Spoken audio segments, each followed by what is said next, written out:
어느 섬에 남매가 살고 있었는데 이 섬에서 거의 고립된 채 지내고 있었다. 남동생은 시치카, 그리고 누나는 나나미인데 몸이 매우 쇠약해지는 병을 앓고 있었다. 시치카는 매일 무공을 단련하며 이를 통해 자신을 단련했다. 나나미는 어째서 그가 어차피 그의 세대에서 끝날 문파의 무공을 계속 유지하려는지 알 수 없었다. 누나는 그가 아버지의 죽음에 미련이 남아 이 무공을 지키려 한다고 생각했다. 그녀는 자신이 이런 상태이니 시치카가 배를 만들어 섬을 떠나야 한다고 생각했다. 하지만 그는 결코 누나를 두고 가지 않겠다며 그런 바보 같은 소리는 그만하라고 했다. 그 후 물을 길러 갔다가 이상한 발자국을 발견하고는 그곳을 찾아가 한 소녀를 만났다. 그는 그녀에게 누구이며 여긴 어쩐 일이냐고 물었다. 그녀는 본토에서 왔으며 이곳에 온 목적은 허도류의 당주를 만나기 위해서라고 했다. 하지만 그건 시치카의 아버지였고 그는 1년 전에 돌아가셨다. 그 말을 듣자 그녀는 자신을 막부의 총책임자 토가메라고 소개하며 최신 허도류 당주를 만나러 왔으니 즉 그녀가 만날 사람은 그라는 것이었다. 하지만 확실히 하기 위해 그의 실력을 시험해보고 싶다고 했다. 그녀는 한 유명한 대장장이의 보검을 뽑아들고 달려들자마자 돌에 걸려 넘어져 얼굴을 부딪히고 기절해버렸다. 그렇게 이 만남은 두 사람의 운명을 바꿔놓았다. 시치카는 토가메를 집으로 데려와 손님을 위해 식사를 준비했다. 나나미는 토가메에게 아버지를 찾아온 것이라면 무슨 관계냐고 물었지만 사실 토가메는 전혀 아는 사이가 아니었다. 그녀가 찾아온 이유는 그의 도움이 필요했기 때문이었다. 왜냐하면 지금까지 허도류에서 이 치명적인 무술을 가장 능숙하게 다루는 사람은 단 2명뿐이었기 때문이다. 바로 초대 당주와 두 사람의 아버지였다. 그리고 그녀는 비록 자신이 넘어져서 그가 실력을 보여주는 것을 보지 못했지만 여전히 시치카에게 섬을 떠나 자신과 함께 천하를 통일하자고 제안하고 싶었다. 그녀는 시치카를 지지하기 위한 대본까지 준비했지만 그는 단칼에 거절했다. 그가 거절한 이유는 허도류에는 일족 외의 사람에게 비밀을 누설해서는 안 된다는 규칙이 있었고 두 번째는 그가 생각하는데 서툴러서 결정하고 싶지 않았기 때문이다.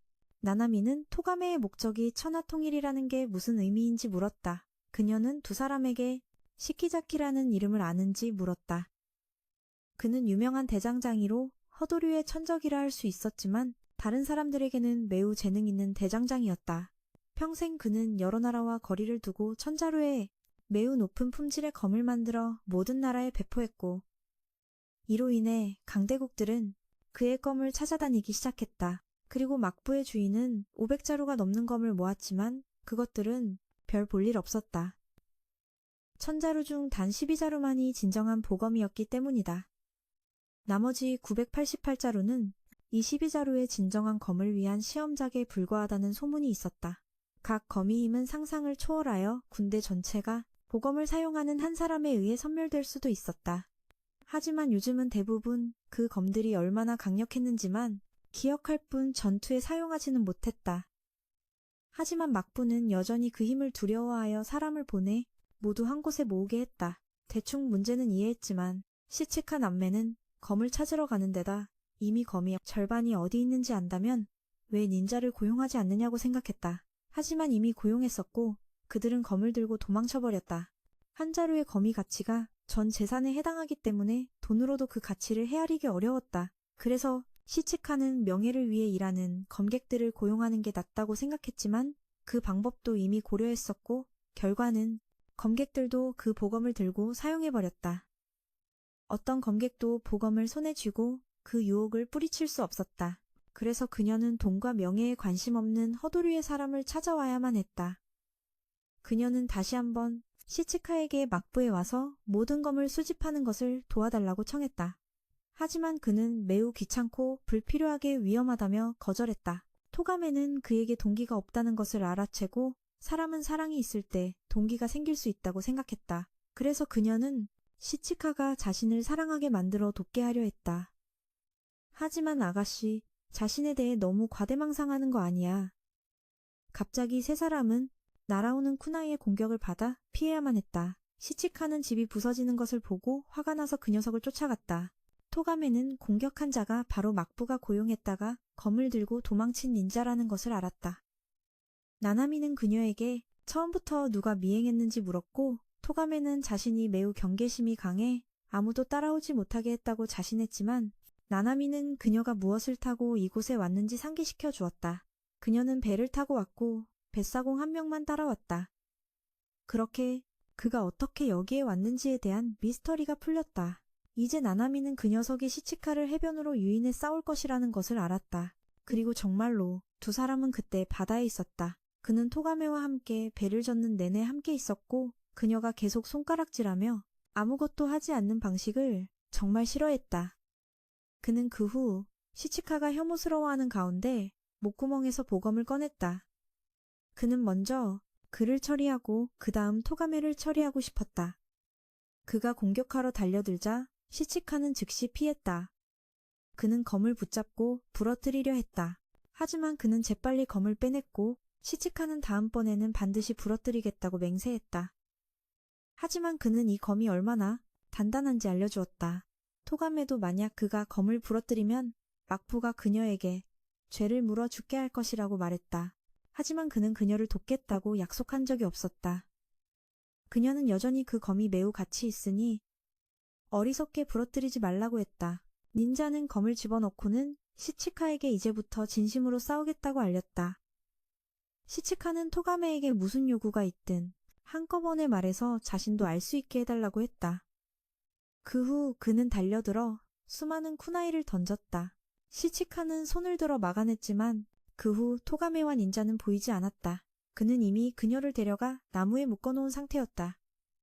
그는 함께 여행할 때부터 그녀를 싫어했고 이전에 그녀가 시치카에게 한 말을 엿들었다고 했다. 그는 그녀가 너무 순진하다고 생각했다. 그런 말로 다른 사람을 설득할 수 있다고 생각하다니. 그는 그녀가 자기 편이 되어 남은 보검들을 손에 넣는 것을 돕기를 원했다. 하지만 그녀가 거절하자 그는 즉시 관절을 꺾고 그녀로 변신했다. 그 후 그는 그녀와 똑같은 옷까지 구해 시치카를 찾아가 암살할 계획이었다. 그때 시치카는 토가메를 처음 봤던 곳으로 돌아와 있었다. 그가 막 돌아서려는데 갑자기 토가메로 변장한 닌자가 달려나왔다. 하지만 그는 그대로 발로 차버렸고 닌자는 자신의 변장 중 어떤 부분이 잘못됐는지 의아해했다. 사실 그는 그냥 발길질한 것뿐 토가메의 얼굴조차 제대로 기억하지 못했다. 닌자는 토가메의 말을 너무 믿어서는 안 된다고 했다. 토가메 역시 검을 찾아 출세하고 싶은 마음이 있기 때문이었다. 하지만 시치카는 그의 말에 별로 신경 쓰지 않았다. 그는 단지 처음부터 그가 마음에 들지 않았을 뿐이다. 하지만 닌자는 그녀가 전쟁 중에 그의 아버지가 암살했던 영주의 딸이라는 사실을 알려주며 토가메가 그를 돕도록 선택한 것은 언젠가 복수하고 그의 등 뒤에서 칼을 꽂기 위함일 수 있다고 의심했다. 그 후 그는 변신하여 시치카의 몸으로 그와 싸웠다. 그가 공격하러 달려들었지만 검은 그에 의해 쳐내졌다. 다음으로 그는 자신이 연마한 비기, 즉 7번의 공격으로 상대의 8군데의 혀를 찌르는 기술을 사용했다. 그는 연속으로 7번의 공격을 가했고 닌자는 쓰러져 원래 모습으로 돌아왔다. 그 후 그는 토가메를 찾아갔고 그녀가 밧줄에 묶여있는 것을 보았다. 그는 그녀의 한쪽 눈이 갑자기 이상해진 것을 보았고 첫 번째 검을 손에 넣었다고 알려주었다. 그는 12자루의 검을 모두 찾는 것을 돕기로 결정했다. 다른 목적 때문이 아니라 그가 그녀를 좋아하기 때문이었다.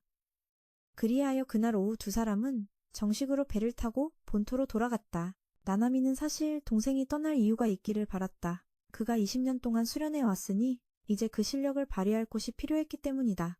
토가메는 시치카에게 4가지 규칙을 알려주었다. 검을 훼손하지 말 것, 자신을 보호할 것, 자기 자신을 소중히 여길 것, 그리고 스스로를 지킬 줄 알아야 한다는 것이었다. 그는 그 4가지 규칙에 동의했고 그렇게 두 사람의 모험이 시작되었다. 배를 타고 해안으로 돌아오는 여정은 매우 험난해서 토가메는 계속 뱃멀미를 했다. 해안에 도착했을 때 시치카는 공식적으로 인간 사회에 발을 들였다. 그는 이제 촌뜨기나 야만인과 다를 바 없어 보였다. 비록 사실이 그렇긴 했지만 한 소녀가 추운 날씨에 왜 옷을 제대로 입지 않았는지 물었고 그는 이 정도면 괜찮다고 생각했지만 토가메는 그에게 제대로 된 옷을 사줘야 한다고 고집했다. 그는 옷을 사러 갔는데 자신은 별로 필요 없다고 생각했지만 토가메는 사람들이 그처럼 생각 없는 사람과 함께 다니는 것을 험담하는 것을 원치 않았다. 시치카는 본토 사람들이 너무 귀찮다고 투덜거리며 옷 사는 것을 받아들여야 했다. 하지만 새 옷이 생겼을 때 그 후 두 사람은 두 명의 노상 강도를 마주쳤다. 그들은 토가메에게 재산을 내놓으라고 했지만 그녀는 똑똑하다면 검을 뽑지 말라고 경고했다. 그들이 오만하게 검을 뽑자마자 시치카에게 발로 차여 검이 부러졌다. 두 녀석이 겁에 질려있는 동안 토가메는 시치카가 이 두 녀석을 해치우는 것을 막아야 했다. 온몸의 냄새를 맡게 해야 했다. 그가 다른 사람을 알아보는데 너무 서툴렀기 때문이다. 그녀가 이렇게 해야 했던 이유는 전투 중에 그가 자신을 실수로 찌르는 것을 막기 위해서였다.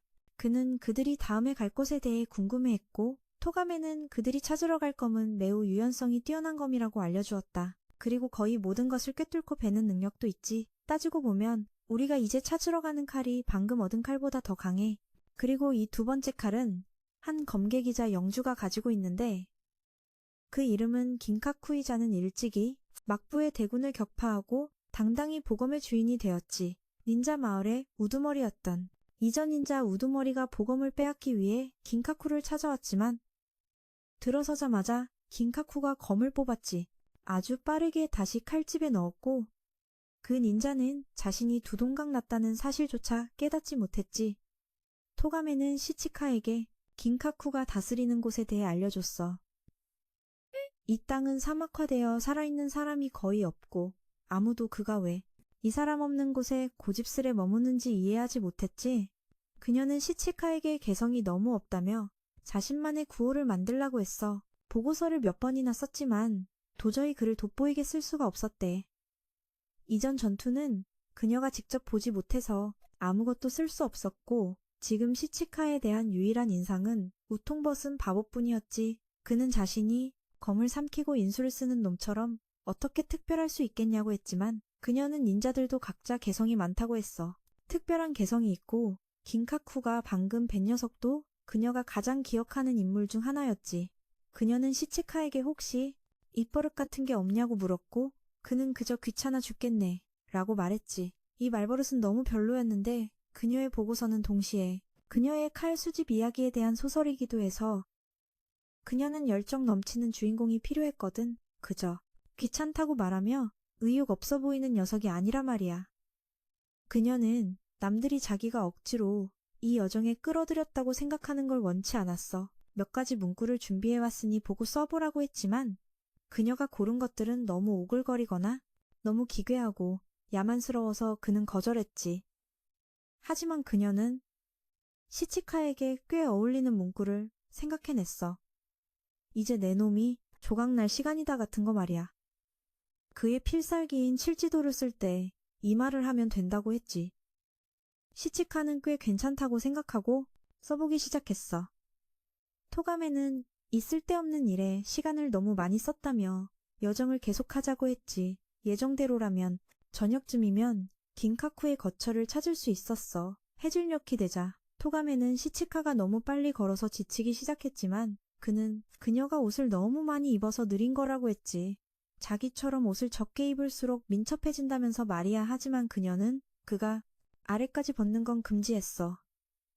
토가메는 이런 사막 한가운데서 자고 싶지 않았기 때문이야. 갑자기 그녀가 발을 헛디뎌 넘어지면서 긴카쿠에게 두 동강난 닌자의 시체를 발견했어. 닌자 마을의 수장이 이렇게 쉽게 당했다는 사실에 토가메는 기쁘면서도 걱정이 됐지. 기쁜 건 검이 아직 빼앗기지 않았다는 점이고 걱정되는 건 시치카가 긴카쿠를 이기지 못할 수도 있다는 점이었어. 하지만 시치카는 긴카쿠 녀석이 이미 도망쳤을지도 모른다고 생각했지만 토가메는 긴카쿠가 이곳이 포위되더라도 절대 도망치지 않을 자라는 걸 알았어.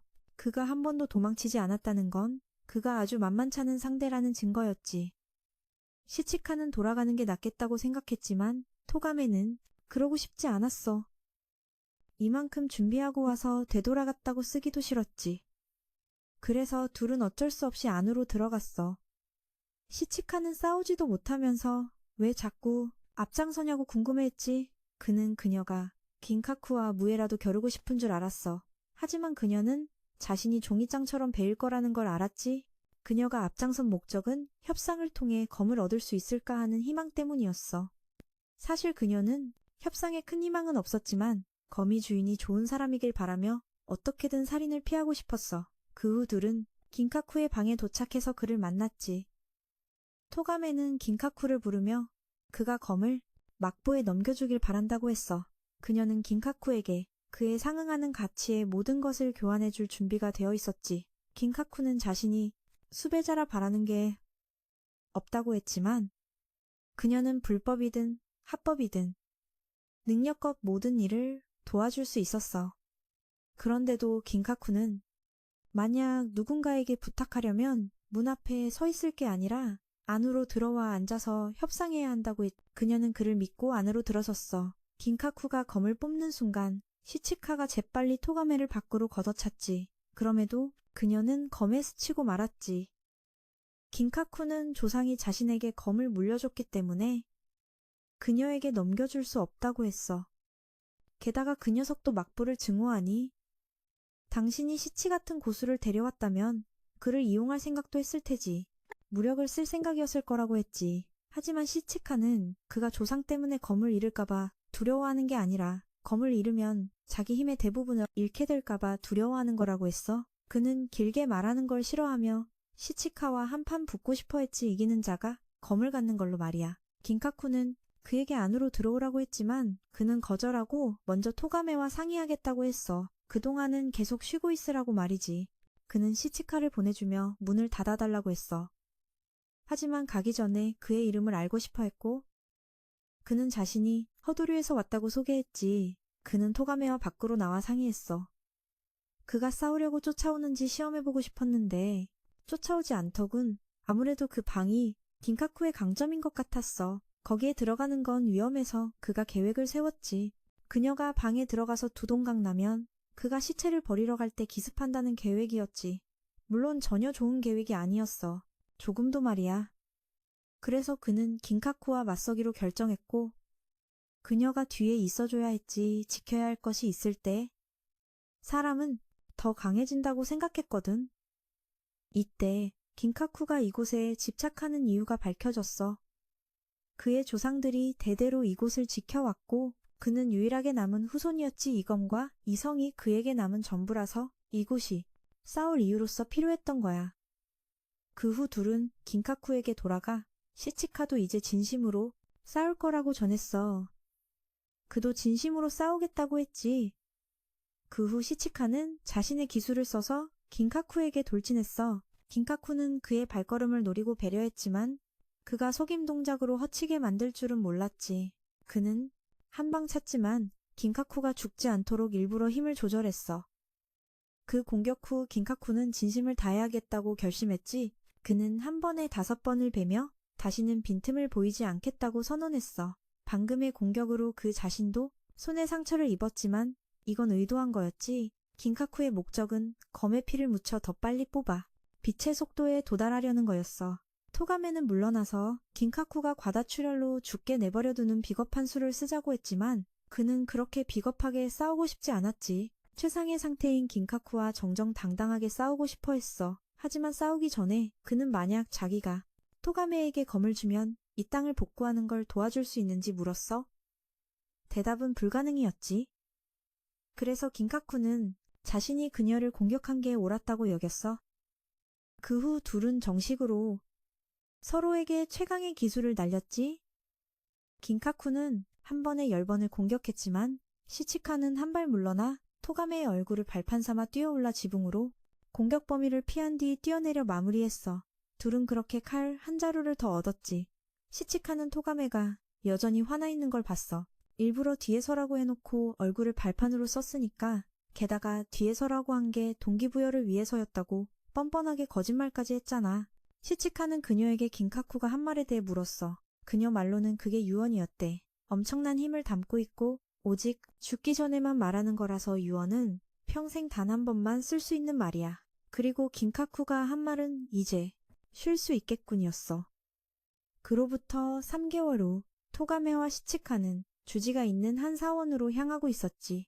메이사이라는 자로 세 번째 검을 가지고 있었어. 사원에 가려면 2000개의 계단을 올라야 했지. 시치카는 그녀가 오를 수 있을지 걱정했지만 그녀는 사막도 기어왔는데 이까짓 계단쯤이야 라고 했어. 그리고 20계단도 채 오르기 전에 힘들다고 징징댔지. 시치카가 업어주려 했지만 그녀는 신체 접촉은 싫다며 거절했어. 그래서 그녀는 시치카에게 안겨서 갔지. 그는 그녀를 안고 1000개의 계단을 다 올랐고 마침내 사원의 주지인 메이사이를 만났어. 그녀는 자신이 한때 산적이었지만 7년 전에 손을 씻었다고 했지. 메이사이는 이전 주지의 이름이고 이제 그녀가 그 이름을 물려받은 거래.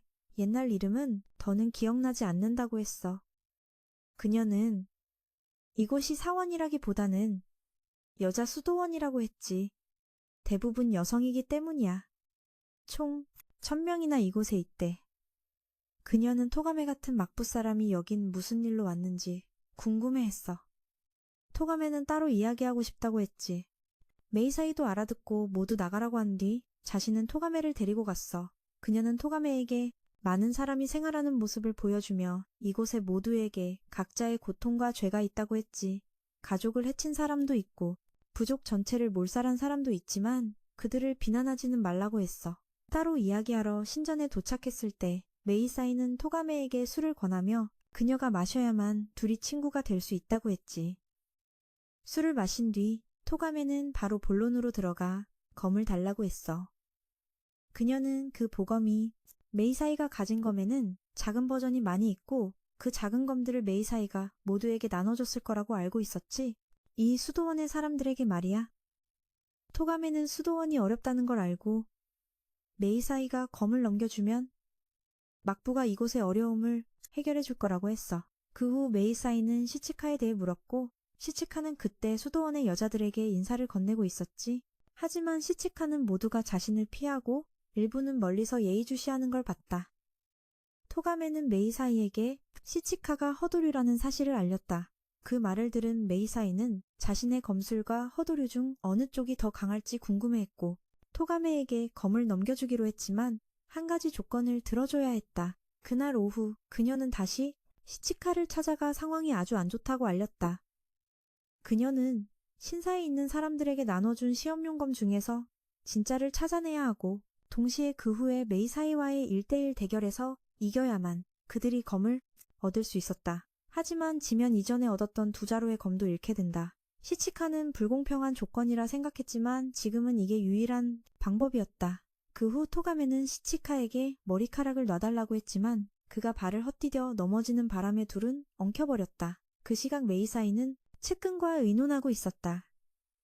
그녀는 토가메가 막부 귀족 가문의 딸이며 분명 토가메가 큰 충격을 받았기에 저렇게 길고 이상한 머리를 하게 된 것이라 의심했다. 다음 날 아침 토가메는 진짜 보검을 찾기 위해 검들을 관찰하러 다녔다. 일이 끝나면 데리러 오라고 했고 지금은 그냥 거기서 돗자리를 들고 돌아다니라고 했다. 토가메는 가짜 검들을 살펴보고 있었는데 그중 하나는 진짜였다. 그녀가 막 한 자루를 뽑아 살펴보려 하자 한 여자가 미친 듯이 달려들어 검을 빼앗고 토가메를 공격하려 했지만 메이사이가 대신 막아섰다. 다른 사람들은 모두 도망쳤지만 메이사이는 너무나 단호해서 그 여자는 검을 놓을 수밖에 없었다. 그 후 메이사이는 그 여자를 데리고 떠나 토가메가 혼자 검을 고르도록 놔두었다. 그동안 한 닌자도 배를 타고 이곳에 보검을 찾아왔는데 이자는 이전 2명보다 더 위험해 보였다. 그는 부두에 도착하자마자 배에 있던 사람들을 전부 학살했다. 그리고 신전으로 향했다. 그날 시치카는 여자들이 창고로 나무를 나르는 것을 보고 도와주러 갔지만 그를 보자 모두 도망가 버려서 그는 혼자 해야 했다. 그가 착한 사람인 걸 알자 그들은 그를 도우러 왔다. 정리가 끝난 후 그들은 다시 떠나며 고개를 숙여 감사 인사를 했다. 메이사이의 두 측근은 이곳 사람 대부분이 이전 주지 시절부터 있었고 일부만이 메이사이의 명성을 듣고 온 것이라 했다. 그래서 여자를 제외하고는 남자와 접촉한 적이 거의 없어 꽤 부끄러워한다고 했다. 그 후 시치카는 둘이 들고 다니던 두 자루의 검 중 하나가 꽤 이상하다고 느꼈다. 두 여자는 시치카가 한 말을 메이사이에게 보고했고 그녀는 시치카를 만나러 가기로 했다. 그때 시치카는 토가메를 기다리고 있었는데 메이사이가 찾아왔다. 그녀는 그에게 술을 권했고 그는 이곳의 수녀들이 왜 자신을 보면 도망치는지 물었다. 그녀는 이곳 수녀 대부분이 남자들에게 이용당하고 의지가 꺾인 적이 있어서라고 설명했다. 그래서 맞서 싸웠지만 마음속 깊은 곳에는 여전히 남자에 대한 두려움이 남아있었다. 그래서 그녀는 그들에게 검을 쥐어주었다. 손에 검이 있으면 더 자신감을 갖고 더는 과거를 두려워하지 않게 될 것이었다. 하지만 그 검은 그들을 강하게 만들어줄 뿐만 아니라 얼굴을 가리는 건 범죄자인 사람이 많아 자신의 얼굴을 보이고 싶지 않아서였다. 시치카는 이런 문제들을 이해할 수 없었지만 메이사이는 검을 지킬 이유가 있으며 무슨 수를 써서라도 그를 이길 것이라 했다. 사람들을 돕기 위해 검을 더 얻을 것이었다. 그는 사람들을 돕고 싶다는 그녀의 마음을 아직 이해하지 못했지만 막 돌아가려던 참에 갑자기 두 사람은 그 닌자를 발견했다. 그는 메이사이의 검을 빼앗으러 온 것이었다. 당연히 그녀는 쉽게 검을 넘겨주지 않을 것이었다. 그녀가 달려들자 그도 뛰어내렸고 그는 자신이 언제 배웠는지도 모른 채 메이사이에게 한 방 맞았다. 그 후 시치카는 토가메를 데리러 가서 방금 있었던 일을 알렸다. 그는 내일부터 안전을 위해 어디든 따라가고 싶다고 했지만 그녀는 거절했다. 동시에 그녀는 진짜 검도 찾아냈다. 그 후 그녀는 다시 메이사이를 만나 이 검이 원본인 걸 알아낸 이유는 이 검의 흠집이 가장 오래되었기 때문이라고 설명했다. 메이사이는 토가메의 말이 맞다고 믿어 더 자세히 확인하지 않았다. 다음날 아침 메이사이와 시치카는 공식적으로 대결을 펼쳤다. 메이사이는 신성 경기를 원했고 한쪽이 항복하면 멈추자고 했다. 시치카는 그녀가 자랑하는 검수를 보고 싶었지만 갑자기 그녀는 시치카에게 검을 던지고 도망쳤다. 시치카가 그녀를 뒤쫓자 갑자기 메이사이가 다른 검으로 공격해 왔다. 시치카가 피하자 그녀는 다시 도망쳤다. 그는 계속 그녀를 쫓았고 그녀에게 이끌려 숲으로 들어갔다. 그곳에는 수많은 검이 걸려 있었다. 메이사이의 검술은 전장에 있는 모든 검을 활용하는 방식이었다. 그녀는 시치카의 허도류로는 자신의 검술을 이길 수 없다고 했다. 한편 토가메는 보고서를 쓰기 위해 시치카 일행의 싸움을 관찰하러 가고 있었다. 메이사이는 시치카에게 예전의 반란이 자신에게서 모든 것을 앗아갔다고 말했다. 그녀는 어릴 때부터 아버지에게 이 검술을 배우며 무적이라 생각했다 하지만 전쟁이 닥치자 이 검술은 쏟아지는 화살과 칼날에 맞설 수 없었다. 그녀의 가족과 문파는 모두 그 전투에서 죽고 그녀만 남았다. 이 사실을 깨닫기 전 그녀는 가문의 검술로 사람들을 학살했다. 그녀는 이 보검을 가진 산적단에 들어가 살인을 저지르며 점차 새로운 두목이 되었다. 그녀는 이 신전의 주지를 만나기 전까지 삶의 목표가 없었다. 이곳에 오면 구원받을 수 있을 거라 생각했지만 그럴 수 없었다. 그리고 무의식 중에 그녀는 그 주지를 죽여버렸고 그녀의 마지막 말이 진정으로 그녀를 구원하고 깨우쳐 주었다. 그녀는 죽어가면서도 이 신전의 여자들을 생각했기 때문이다. 그 후 그녀는 돌아와 산적단을 모두 처리하고 신전의 새로운 주지가 되었다. 신전의 여자들을 구원하고 자신과 같은 운명을 가진 이들을 구원하고 싶었다.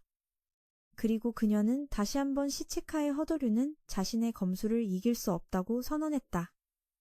하지만 시치카는 자신과 누나의 예전 이야기를 꺼냈단 말을 마친 그는 숲 밖으로 곧장 달려나갔고 메이사이는 그를 쫓아야 했다. 거기까지 생각한 것을 알고 그에게 몇 가지를 부탁했다. 막부로 돌아가 신전의 여자들과 이 신전을 도와줄 사람들을 데려와 달라고 했다. 막부가 썩었더라도 그 안에는 여전히 좋은 사람이 있을 거라 믿었다. 시치카는 그녀가 패배를 인정하려는 줄 알았지만 아니었다. 그녀는 여전히 끝까지 싸우고 싶어 했다. 단지 자신이 질 경우를 대비해 미리 부탁하고 싶었을 뿐이다.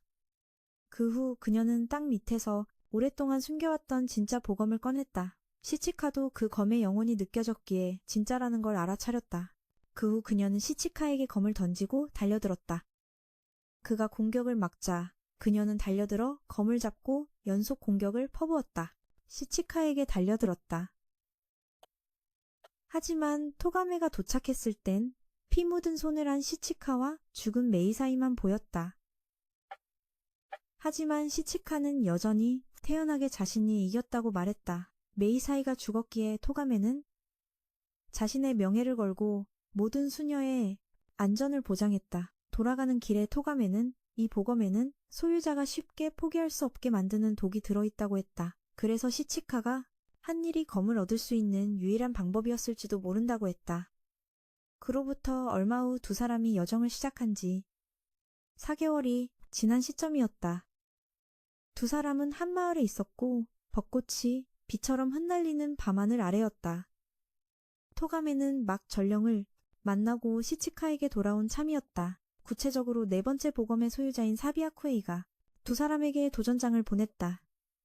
그는 막부 소속이었지만 보검에 유혹되어 막부를 배신했다. 그는 일본 제1의 검객이라는 칭호를 가졌고 매우 청렴했다. 하지만 청렴할수록 보검의 눈이 멀기 쉬웠다. 옷을 갈아입고 쉬려던 토가메는 시치카가 세욕이 없고 남녀를 가리지 않고 손을 대는 사람이란 걸 알았다. 하지만 어째서 자신을 좋아할 수 있는 건지 이해하지 못했다. 그 후 그녀는 시치카에게 허리띠를 묶어달라고 부탁했고 그는 여전히 도전을 받아들이고 싶어 했다. 만약 일본 최고의 검객을 이기면 그 칭호를 차지하게 될 것이기 때문이다. 그동안 다른 닌자들은 앞서간 3명이 너무 쉽게 처리되었기에 경계하기 시작했다. 그들은 닌자 마을이 그녀를 배신했기에 토가메를 알고 있었다. 보검 때문에 이번 임무의 목적은 토가메에게서 세 자루의 검을 훔치는 것이었다. 그들은 시치카가 평범한 인물이 아니었기에 그를 상대할 방법을 생각해야 했다.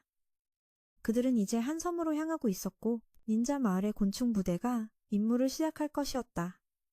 한편 시치카와 토가메도 사비와 대결하기 전에 닌자들과 마주칠 것을 예상하고 있었다. 한편 3명의 곤충 닌자들은 시치카의 약점이 될 수 있는 누나 나나미를 잡는 임무를 수행하고 있었다. 3명은 산 위에서 기다렸고 사마귀 닌자가 이 임무가 쉬울 것이라 믿고 행동에 나섰다. 그 후 그는 나나미를 찾아 즉시 그녀를 잡으려 달려들었다. 남은 2명은 여전히 장기를 두고 있었다. 한편 사마귀 닌자는 나나미에게 붙잡혀 묶여 있었다. 그녀는 그에게 물어볼 것이 있으니 정보를 지키기 위해 죽을 생각은 하지 말라고 했다.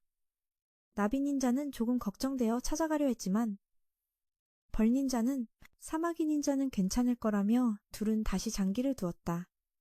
나나미는 사마귀 닌자를 신문하며 자신의 남동생이 몇 자루의 검을 모았는지 물었다. 그녀는 몇 가지를 추리하기 시작했다.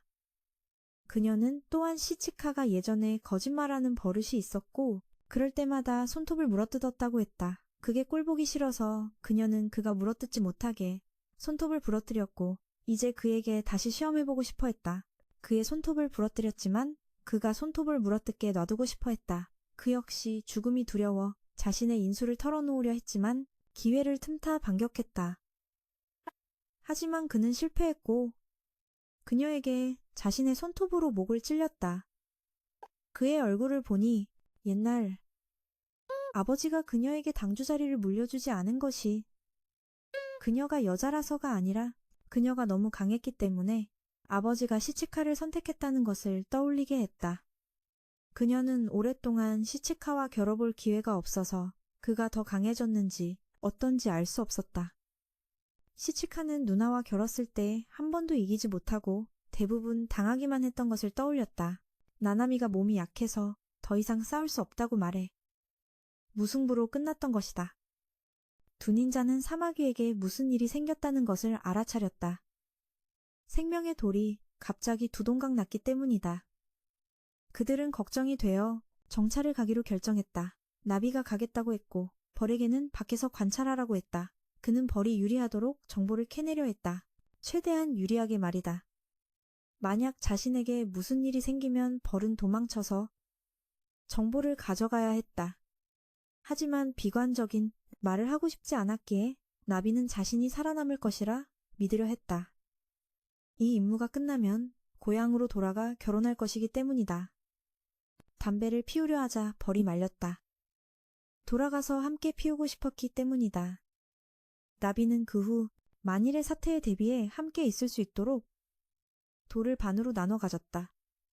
나비는 그 후 나나미 앞에 나타나 선언했다. 그녀를 인질로 데려가는 것 따위는 신경 쓰지 않고 바로 처리하겠다고. 그는 사마귀가 어디 있냐고 물었고 그녀가 그를 처리했다는 것을 알게 되었다. 무의미하다고 생각했다.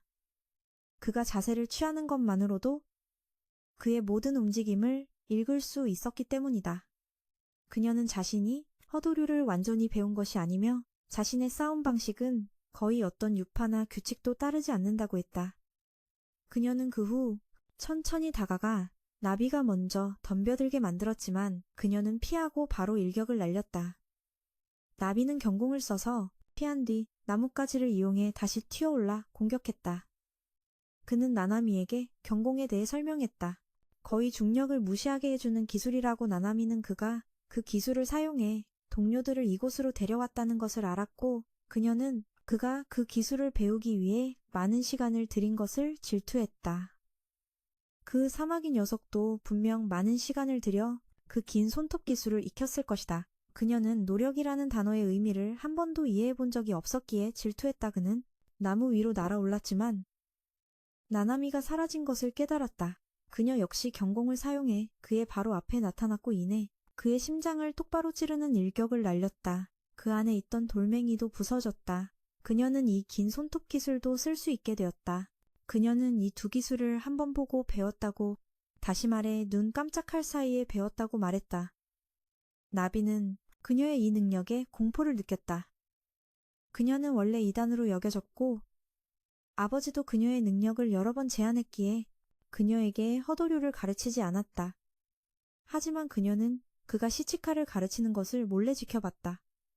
그녀는 관찰하는 것만으로 모든 것을 배웠다. 하지만 이 사실을 알았을 땐 이미 너무 늦었다. 그녀가 그를 끝장냈기 때문이다. 벌은 자신도 이미 발각되었다는 것을 알았다.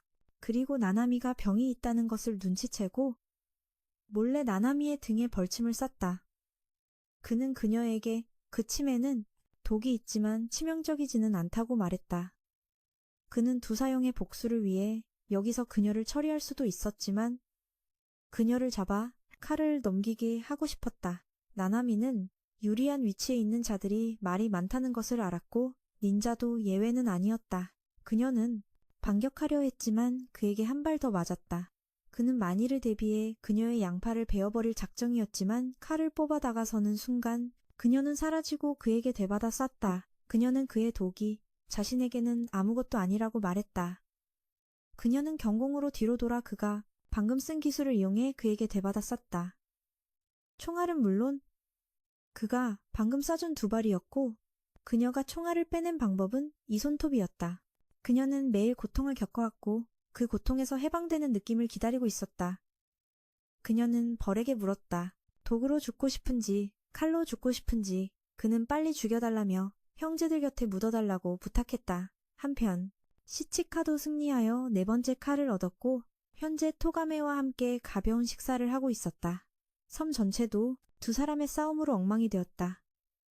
두 사람은 사비가 사용했던 기술에 대해 이야기하며 운이 좋아서 이겼을 뿐이라고 말했다. 사비가 아직 자신의 모든 기술을 다 보여주지 못했기 때문이다. 이때 오아리 성에서는 이 성의 공주가 소식을 들었다.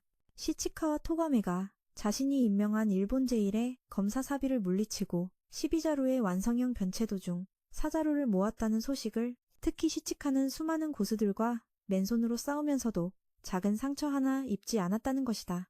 하지만 어쨌든 허도류는 방어적인 유파에 불과하며 시치카가 다음에 상대해야 할 검객은 절대적인 방어력을 가진 자였다. 바로 그때 한 마을의 투기장에서 한 검객이 대검을 들고 5연승을 자랑하고 있었다. 하지만 그의 6번째 상대는 빛나고 매우 견고해 보이는 갑옷을 입은 자였다. 이 자는 검객에게 덤벼보라고 했다. 분명 이전 5번의 승리가 운으로 이긴 건 아닐 테니 말이다. 도발당한 검객은 달려들었고 단 한 번에 돌진의 대검은 산산조각 났고 검객도 패배했다. 시치카와 토가메는 이 경기를 모두 지켜봤고 토가메는 말했다. 저 갑옷을 입은 자가 그들의 다음 목표라고. 악명 높은 해적단의 두목하나라가 다음 상대가 될 것이라고. 시치카가 그가 칼을 뽑는 것을 보지 못했다고 하자 토가메는 그 갑옷 자체가 다음 완성형 변체도라고 설명했다. 상대하기 꽤 어려우니 시치카에게 여관을 찾으라고 했고 그 후에 설명하겠다고 했다. 두 사람이 머무는 마을은 온천으로 매우 유명한 곳이었다. 전설에 따르면 아무데나 구멍을 파기만 하면 그곳이 바로 온천이 된다고 했다. 토가메와 시치카는 함께 온천에 들어갔다. 토가메가 시치카에게 술 한 잔을 권했지만 그는 마시지 못했다. 시치카가 지금까지 자신을 따를 줄은 몰랐다. 다른 사람들처럼 그도 배신할 것이라 생각했기 때문이다. 하지만 그는 5개월 동안 그녀와 함께하며 새로운 것들을 많이 배웠기 때문에 절대 그녀를 배신할 일은 없다고 말했다. 토가메는 그 후 시치카에게 방으로 돌아가 본론을 이야기할 준비를 하라고 했다. 이번에 그들이 노리는 칼은 바로 그 갑옷이었다. 갑옷의 연결 부위가 바로 칼날 부분이었고 그 갑옷은 당연히 방어를 최우선으로 했다. 그 갑옷에 흔적을 남기는 것은 매우 어렵지만 갑옷을 너무 심하게 손상시켜서도 안 되기에 토가메는 그것을 너무 손상시키지 않고 얻을 방법을 찾을 것이었다. 토가메는 카나라를 바다에 빠뜨려 익사시킨 후 건져 올리거나 태양열을 이용해 카나라를 안에서부터 구워버리는 방법을 제안했다. 시치카는 그런 비겁한 수를 쓴다면 차라리 그가 갑옷을 입지 않았을 때 싸우는 게 낫다고 생각했다. 하지만 카나라가 갑옷을 벗은 것을 본 사람이 아무도 없었기에 그 방법은 현실성이 없었다. 토가메는 그 후 시치카에게 자신의 등을 밟으라고 했고 필요하다면 머리도 밟아도 좋다고 했다. 토가메는 이번 시치카의 상대는 그보다 덩치가 크기 때문에 그가 대처할 방법을 찾아야 한다고 생각했다. 자신은 무술에 대해 전혀 몰라서 방법을 찾을 수 없었다. 갑자기 여관 주인이 올라와 두 사람에게 카나라가 찾아와 두 사람을 만나고 싶어 한다고 전했다. 두 사람은 카나라를 만나러 내려갔고 토가메는 이 해적단의 두목이 두 사람을 찾아온 이유를 알고 싶었다. 그는 일 얘기를 하러 온 것이 아니었다. 그는 두 사람의 정체를 잘 알고 있었고 그녀가 자신의 이 갑옷을 빼앗으려 한다는 것도 알고 있었다. 물론 그는 기분 나빠하지 않았다. 자신은 해적이니까 빼앗을 배짱이 있다면 빼앗길 배짱도 있는 법토가메는 그가 기습 공격을 하러 와서 사람들을 이 여관을 포위했을 것이라 의심했지만 그는 그렇게 비겁하지 않았다. 그는 시치카가 막 얻은 일본 제1의 검객이라는 칭호가 더 널리 퍼지기를 원했다. 그녀는 그가 칼을 넘겨주러 왔다고 생각했지만 당연히 아니었다. 그는 해적이었고 정부에 반대하는 조직이니 정부를 돕기 위해 칼을 바칠 리가 없었다. 그는 토가메가 이곳을 떠난 후 어디로 향할지 알고 싶어 했다. 그녀가 배를 타고 갈 것이라는 것을 알자 그는 사람을 시켜 그들의 길을 막겠다고 위협했다. 물론 그것은 두 사람이 그의 조건을 따르지 않을 경우에 일어날 일이었다. 이제 중요한 부분이었다. 그는 투기장에서 허드류의 당주인 시치카와 시합을 하고 싶어 했다. 그는 두 사람의 대결이 널리 알려질 것이라고 약속했다. 그리고 물론 보상에 관해서는 토가메 측이 이기면 그는 갑옷을 넘겨주고 두 사람이 이곳을 안전하게 떠날 수 있도록 해주겠다고 했다. 토가메는 만약 자신들이 지면 어떻게 될지 알고 싶었다. 그는 그녀가 질 가능성도 생각하고 있다는 것에 놀랐다. 그녀는 그가 네가 가진 건 네 자루를 달라고 하겠지만 아니야. 이기면 널 원한다고 했어. 이 갑옷 하나면 충분하다고 네가 꽤 예뻐서 아내로 삼고 싶다더군. 토가메는 이 내기를 곰곰이 생각해봤어. 어느 쪽이 이겨도 자신에게는 이득이었거든. 시치카가 이기면 계속 함께 여행할 수 있고 카나즈치가 이기면 그가 시치카를 대신해 검을 모으는 여행을 함께하게 될 테니까. 다음날 아침 시치카는 토가메에게 새로 배운 기술을 보여줬어. 이 기술은 카나즈치의 갑옷 내부를 직접 공격할 수 있는 타격이었지. 아버지는 이 기술이 손바닥에서 전달되는 압력을 계산하는 것이라고 가르쳤지만 시치카는 거의 마구잡이로 쳤고 토가메는 자신을 실험 대상으로 삼은 것에 화를 냈어. 그러자 시치카는 그녀를 놀리기 시작했고 왜 이런 감정이 드는지 의아해했어.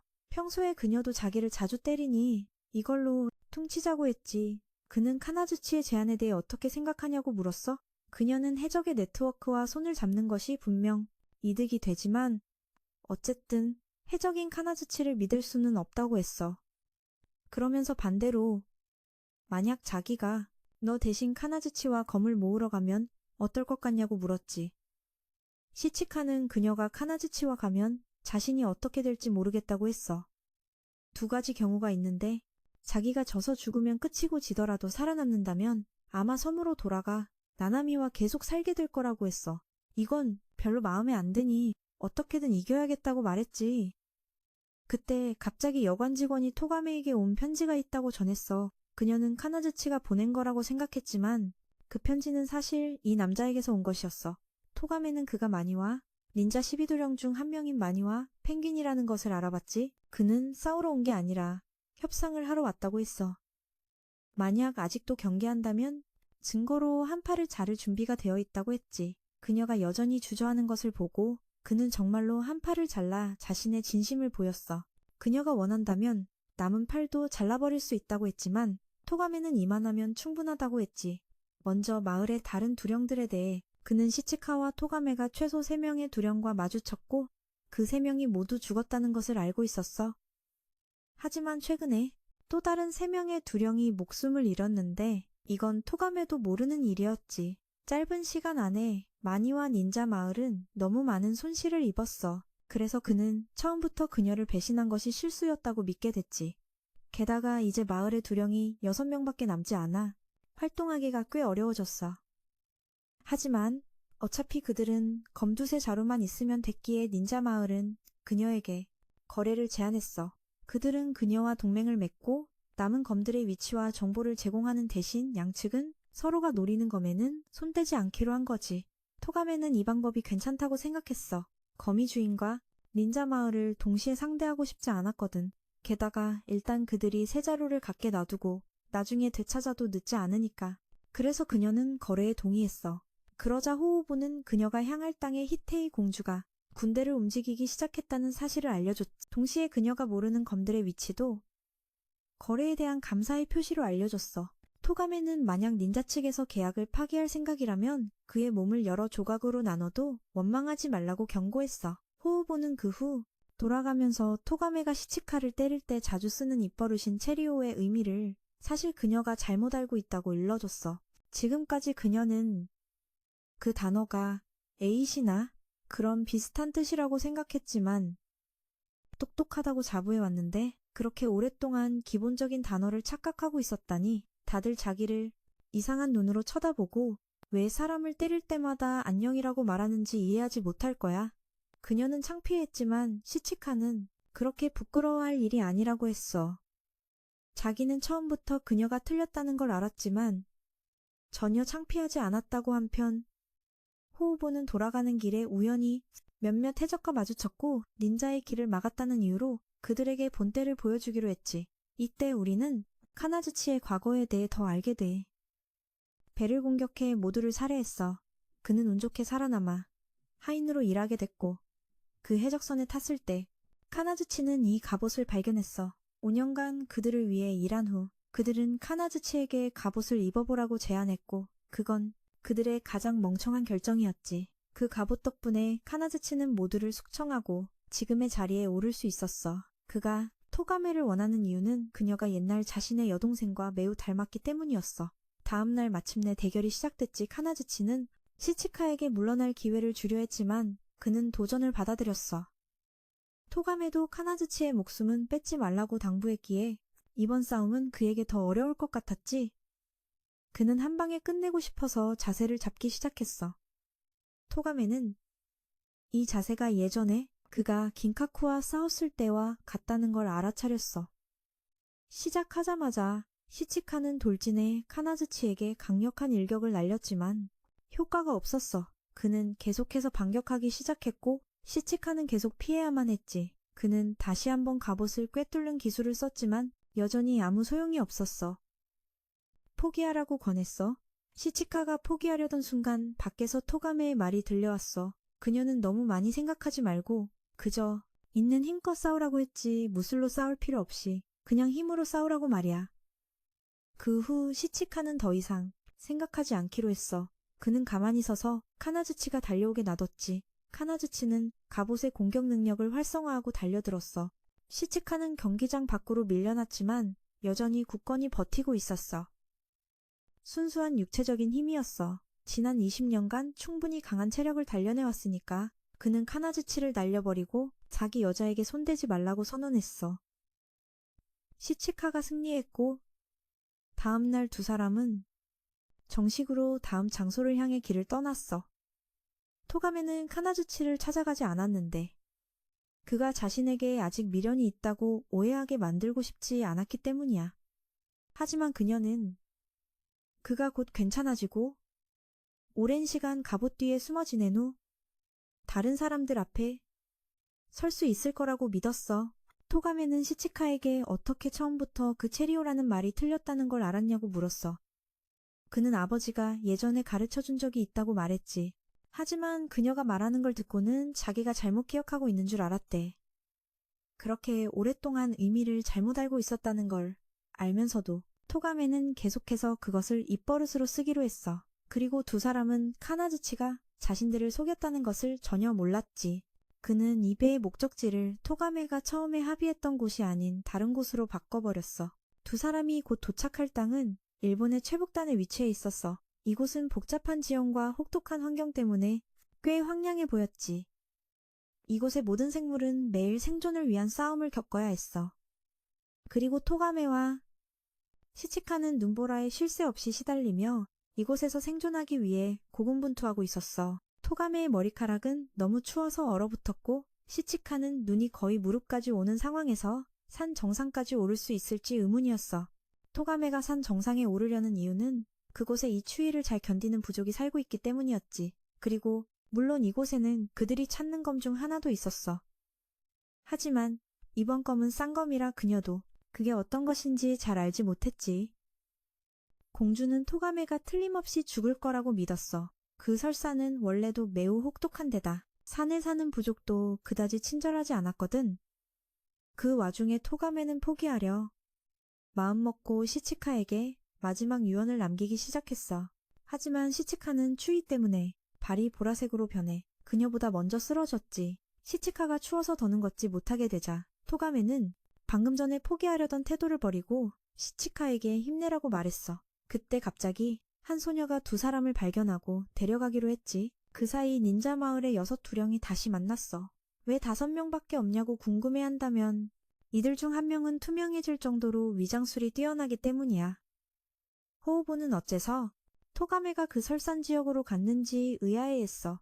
그는 남은 검 중 하나가 그곳에 있다는 정보를 준 적이 없었거든. 이제 토가메가 4자루를 전부 차지하게 됐으니 그들은 2~3자루만 갖는 걸로 만족해야 했지. 호우보는 펭귄 2령에게 정보를 정찰해달라고 부탁했어. 그녀는 불과 30분 전에 한 검의 주인이 누군가에게 공격당해 검을 빼앗겼다고 보고했어. 그래서 그들은 그 검을 노릴 것 같았지.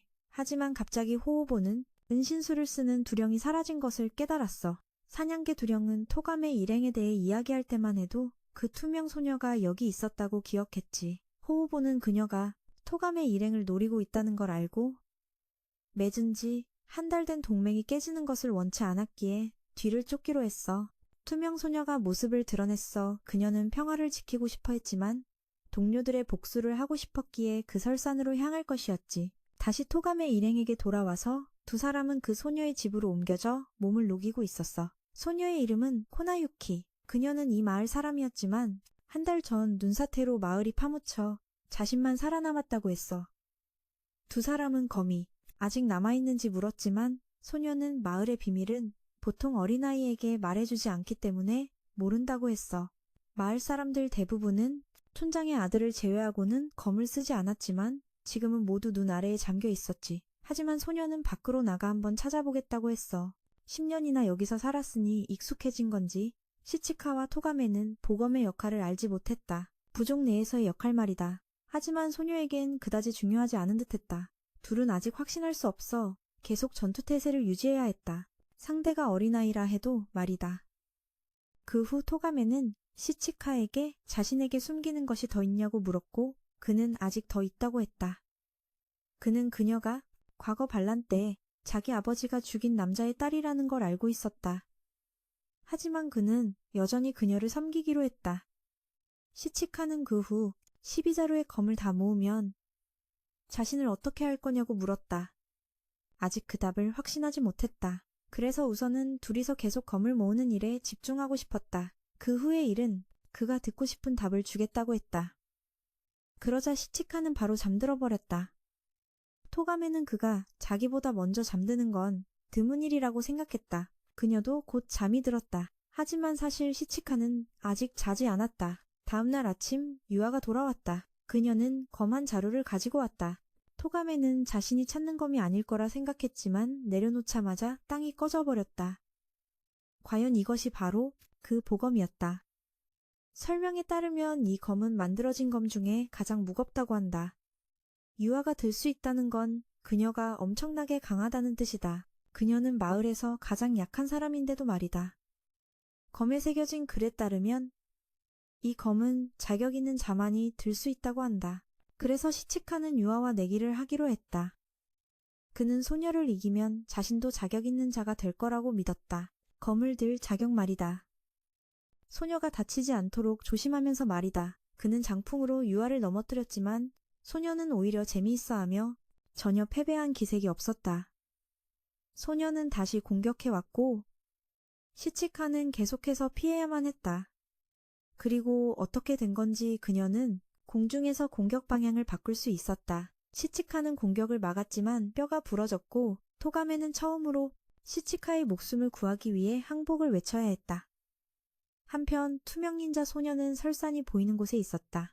그녀는 토가메와 시치카가 자신이 도착할 때까지 살아있기를 바랐다. 호우와 사냥개 청년은 필사적으로 뒤쫓고 있었다. 호우는 두령 한 명과 토가메와의 동맹을 모두 잃는 최악의 상황은 피하고 싶었다. 한편 유아는 시치카에게 미안함을 느껴 몸보신용으로 토끼고기를 사냥하기로 했다. 토가메는 시치카가 의지를 잃었는지 궁금했고 그는 이번 패배는 어린 소녀를 얕봤기 때문이라고 했다. 하지만 전력을 다한다고 해도 유아를 이길 수 있을지는 확신하지 못했다. 그저 소녀는 무술에 대해 전혀 몰라서 싸우는 방식이 막연하고 예측하기 어려울 뿐이었다. 토가메 역시 유아가 검에 대해 거짓말을 했다는 걸 알고 있었다. 사실 소녀는 두 사람에게 검을 넘겨주고 싶었지만 두 사람이 검을 가지면 자신을 혼자 두고 떠날 것이기 때문이었다. 그래서 둘은 그 일을 이해하고 넘어가기로 했다. 한편 소녀는 파묻힌 마을로 돌아왔다. 거짓말을 한 것은 맞지만 두 사람을 좀 더 곁에 두고 싶었던 것이다. 시치카와 토가메가 쉬고 있을 때 유아가 돌아왔다. 그녀는 이곳까지 찾아온 닌자 소녀까지 쓰러뜨렸다. 유아는 두 사람에게 자초지종을 설명했고 토가메는 그녀가 닌자 마을의 상급 두령 중 한 명이라는 걸 알아챘다. 그녀는 살려줄 테니 돌아가라고 했지만 닌자는 동료의 복수를 하겠다며 고집을 부렸다. 어린애에게 진 것도 꽤 분한 듯했다. 하지만 시치카도 졌으니 너무 자만하지 말라고 했다. 그 말을 듣자 닌자는 갑자기 두 사람의 목숨을 앗아갈 방법을 떠올렸다. 유라의 손을 잡고 인수를 사용하기 시작하자 그녀의 정신이 유라에게로 서서히 옮겨가기 시작했다. 유아의 몸을 완전히 차지한 그녀는 소녀의 엄청난 신체 능력까지 손에 넣었다. 토가메는 이제야 그녀가 그렇게 오래 살았다는 소문이 돈 이유를 알게 되었다. 바로 이 정신이동 술법 때문이었다. 그녀는 즐겁게 새로운 힘을 시험했다. 이 몸으로 얻게 된 새로운 힘을 말이다. 육체와 힘뿐만 아니라 유아의 기억까지 얻게 되었다. 그걸 통해 유아의 마을이 학살당했다는 걸 알게 됐지만 그건 나중에 조사하기로 했다. 지금은 두 사람의 목숨을 거둘 준비가 끝났기 때문이다. 토가메는 더 이상 유아를 구할 수 없다고 판단하고 시치카에게 전력으로 싸우라고 했다. 하지만 그는 팔을 다친 데다 상대는 2000번이나 몸을 바꾼 자였다. 자신처럼 20번도 채 싸워보지 않은 자보다 실전 경험이 훨씬 많았다. 그는 그녀의 공격을 피했고 붕대가 끊어졌다. 하지만 그는 무언가를 느끼고 확인하기 위해 계속해서 피했다. 그리고 그는 쉽게 반격할 수 있었다. 그녀처럼 정석적인 기술을 쓰는 사람 덕분에 행동을 예측하는 능력을 되찾았기 때문이다. 유아에게는 쓸 수 없었던 능력이다. 토가메는 닌자에게 자기 몸을 차지할 생각은 하지 말라고 충고했다. 자기 몸은 지푸라기처럼 약해서 들어오는 순간 시치카에게 당할 거라고 했다. 닌자는 이 거미 비수를 쓰는 것 외에는 방법이 없었다. 토가메는 깨달았다. 이것이 쌍검인 이유는 양쪽 끝으로 공격할 수 있기 때문이라는 것을. 하지만 시치카는 가볍게 피하고 전력을 다한 일격을 날렸다. 그녀의 문신이 흐려지기 시작하더니 사라졌다. 시치카는 유아의 목숨을 구하기 위해 일부러 문신을 노렸다. 그는 소녀와 이검을 함께 데려갈 생각이었기 때문이다. 바로 그때 갑자기 호우와 사냥개 닌자가 찾아왔다. 그는 사과하러 왔다. 그 닌자가 멋대로 행동하도록 내버려둔 자신들의 태만에 대해 토가메에게 사과하러 온 것이다. 그는 책임을 지기 위해 그녀에게 이 사냥개의 능력을 빌려주겠다고 했다. 이전에 닌자가 사람의 기억을 읽는 능력이 있었다면 이 사냥개는 무생물의 기억을 읽을 수 있다고 했다. 덕분에 추적 능력이 매우 높다고 한다. 하지만 그래도 믿지 못한다면 그는 당장 이 사냥개의 목을 쳐서 사죄하겠다고 했다. 그는 자기 마을에 남은 닌자 중 이 사냥개가 가장 쓸모있다고 했다. 그를 잃는 것은 닌자 마을이 더 이상 그녀에게 위협이 되지 않는다는 뜻이니 사과를 받아주겠냐는 것이었다. 토가메는 호우가 너무 역겨워서 넘어가기로 하고 눈앞에서 사라지라고 했다. 떠나기 전 그는 남은 보검 중 하나가 주인이 바뀌었다고 말했다. 그녀처럼 검을 사냥하는 자가 또 한 명 나타난 모양이다.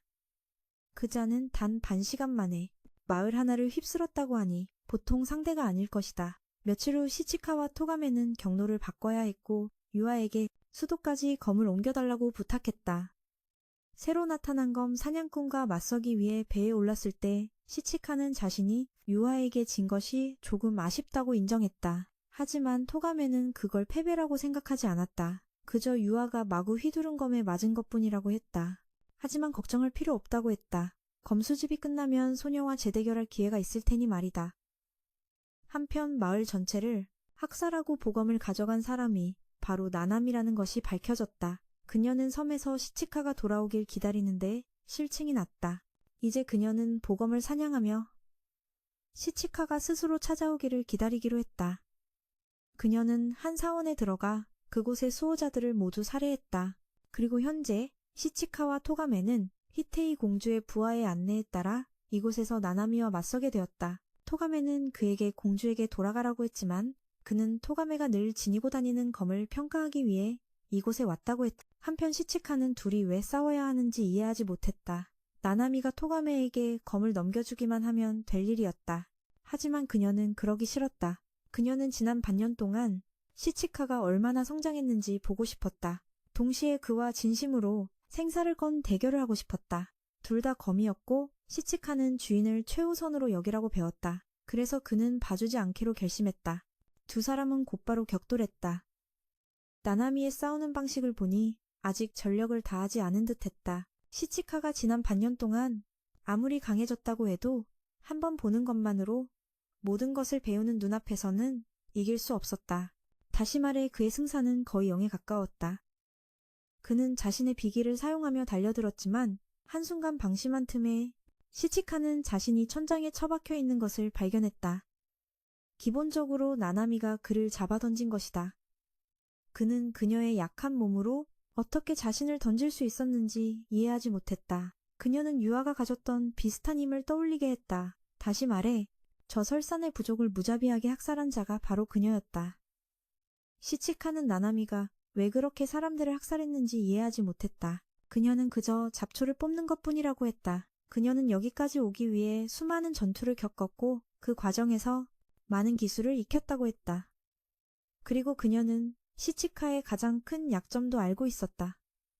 지금까지의 모든 상대가 알아채지 못했던 약점이었다.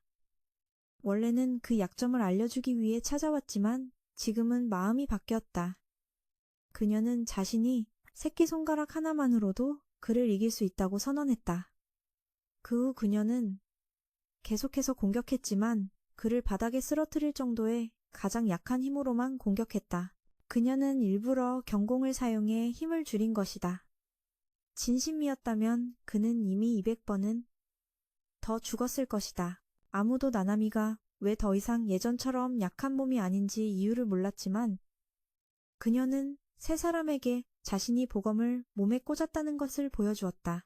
이것은 주인의 몸에서 모든 약점을 없애주는 마검이었다. 그녀는 시치카에게 떠났다가 더 강해지고 자신의 약점을 스스로 찾아냈을 때 다시 오라고 했다. 그 후 공주의 측근은 돌아가 모든 것을 보고했다. 그가 나나미에 대해 목격한 모든 것이 공주에게 보고되었다. 토가메가 시치카를 자기 편으로 끌어들인 것은 이점이었지만 그로 인해 일본 최강의 괴물을 낳는 부작용을 초래했다. 호우와 펭귄 두령도 이때 그 소식을 알게 되었다. 나나미와 공주, 그리고 호우 측 모두 토가메가 나나미를 이길 계책을 생각해내길 바랄 수밖에 없었다. 다음 날 토가메와 나나미는 마주 앉아 이야기할 기회를 가졌다. 토가메는 나나미에게 마검을 넘겨줄 방법이 없냐고 물었다. 물론 싸우는 것만이 유일한 방법이었다. 나나미는 시치카를 토가메에게 맡긴 것에 대해 꽤 실망했다. 토가메가 날카로운 검이었던 시치카를 인정 많은 사람으로 만들었기 때문이다. 나나미는 시치카를 하나의 망가진 검으로 여겨 폐기하기로 결심했다. 그 후 토가메는 방으로 돌아와 며칠째 누워만 있는 시치카를 걷어찼다. 그녀는 왜 자신이 나나미보다 약하다는 사실을 한 번도 말하지 않았냐고 물었다. 그 말을 하면 자신이 아닌 나나미를 선택할까봐 두려웠던 것이다. 토가메는 그를 바보라고 불렀다. 자신의 검은 오직 시치카뿐이며 자신도 그리 대단한 사람이 아니라고 했다. 자신도 여러 번 실패했지만 그처럼 며칠씩 누워서 자책한 적은 없다고 했다. 그러면서 자신은 이미 시치카의 기술에서 약점을 봤다고 밝혔다. 시치카의 기술의 약점을 말이다. 구체적으로 그의 비기인 칠연격은 사실 그의 7가지 기술의 조합이며 문제는 4번째 기술에 있었다. 그것은 갑옷을 꿰뚫는 기술이었고 그 기술을 사용한 것이 속도가 요구되는 연격 중에 사용되면서 나나미가 파고들 틈을 만든 것이다. 그때 나나미는 일부러 그에게 보여주었다. 진정한 연격이 어떤 것인지를 하지만 그걸 알게 되더라도 남은 문제는 나나미의 눈이었다. 시치카는 누나의 눈을 속일 수 없었지만 토가메는 그것도 예상하고 있었다. 떠나면서 토가메는 나나미가 왜 굳이 시치카가 완벽하게 이기고 자신의 목숨을 거둬야 하는 싸움을 만드는지 이해하지 못했다. 사실 나나미는 죽고 싶어 했지만 시치카의 손에 죽어야만 했다. 마치 그가 아버지에게 그랬던 것처럼 그 후 시치카는 7기술의 순서를 적극적으로 바꾸며 빈틈이 가장 적은 조합을 찾아냈다. 그 후 토가메는 나나미를 찾아가 몇 가지를 논의했고 나나미는 이를 수락했다. 그 후 토가메는 시치카의 가족이 왜 섬으로 추방되었는지 물었다. 나나미는 두 사람의 아버지가 아내를 살해했다는 혐의를 받았다고 말했다. 두 남매의 어머니는 당시 가장 큰 가문 중 하나 출신이었기에 원래대로라면 그들의 아버지는 처형당해야 했다. 하지만 전국시대의 영웅이었기 때문에 감형되었다. 두 남매의 아버지가 정말 어머니를 죽였는지는 아무도 모른다. 진짜 비밀은 여전히 어둠 속에 잠겨있기 때문이다. 나나미가 이 말을 한 이유는 토가메에게 자신의 가문에서는 가족 구성원을 죽이는 일이 흔한 일이라는 것을 이해시키기 위함이었다. 나나미는 토가메에게 계책이 있다는 것을 알았지만 자신의 이 비범한 눈을 결코 이겨낼 수 없을 거라 생각했다. 하지만 토가메에게는 정말 방법이 있었다. 그녀는 나나미에게 불상 앞에서 시치카와 싸워달라고 했다. 그러자 나나미는 도전을 받아들였다. 그날 밤 세 사람은 불상 앞으로가 싸웠다. 시치카는 자신의 기술이 이제 나나미가 알던 것이 아니라고 경고하고 싶었지만 그녀는 망설이지 않았고 토가메는 카운트다운을 시작했다. 하나를 세자마자 정각 안의 촛불이 일제히 꺼졌다. 시치카의 기술을 그는 새로운 콤보를 날려 나나미를 쓰러뜨렸다. 토가메는 치밀하게 계산하여 촛불이 동시에 꺼지도록 준비했던 것이다. 그녀가 불을 켰을 때 시치카는 다가가 마검을 손에 넣을 수 있었다. 나나미는 아직 죽지 않았지만 바로 그 순간 나나미가 깨어나 처음부터 마검은 필요 없었다고 밝혔다. 마검은 주인의 생명력을 갉아먹으며 힘을 공급할 뿐이었기 때문이다. 하지만 그녀는 여전히 집착하며 시치카가 자신의 목숨을 거둬주길 바랐다. 토가메와 시치카가 더 이상 자신과 싸울 동기가 없다는 것을 보고 그녀는 토가메의 자랑스러운 긴 머리카락을 잘라버리는 일격을 날렸다. 그 머리카락은 시치카가 토가메에게서 가장 좋아하는 것이었다. 그 사실이 그를 분노하게 만들었다. 공격을 주고받았다. 사실 나나미는 시치카의 손에 자신의 몸의 고통에서 해방되기를 원했다. 그녀가 일부러 다른 사람의 기술을 배운 것은 스스로에게 부담을 주어 자신을 약하게 만들기 위함이었다.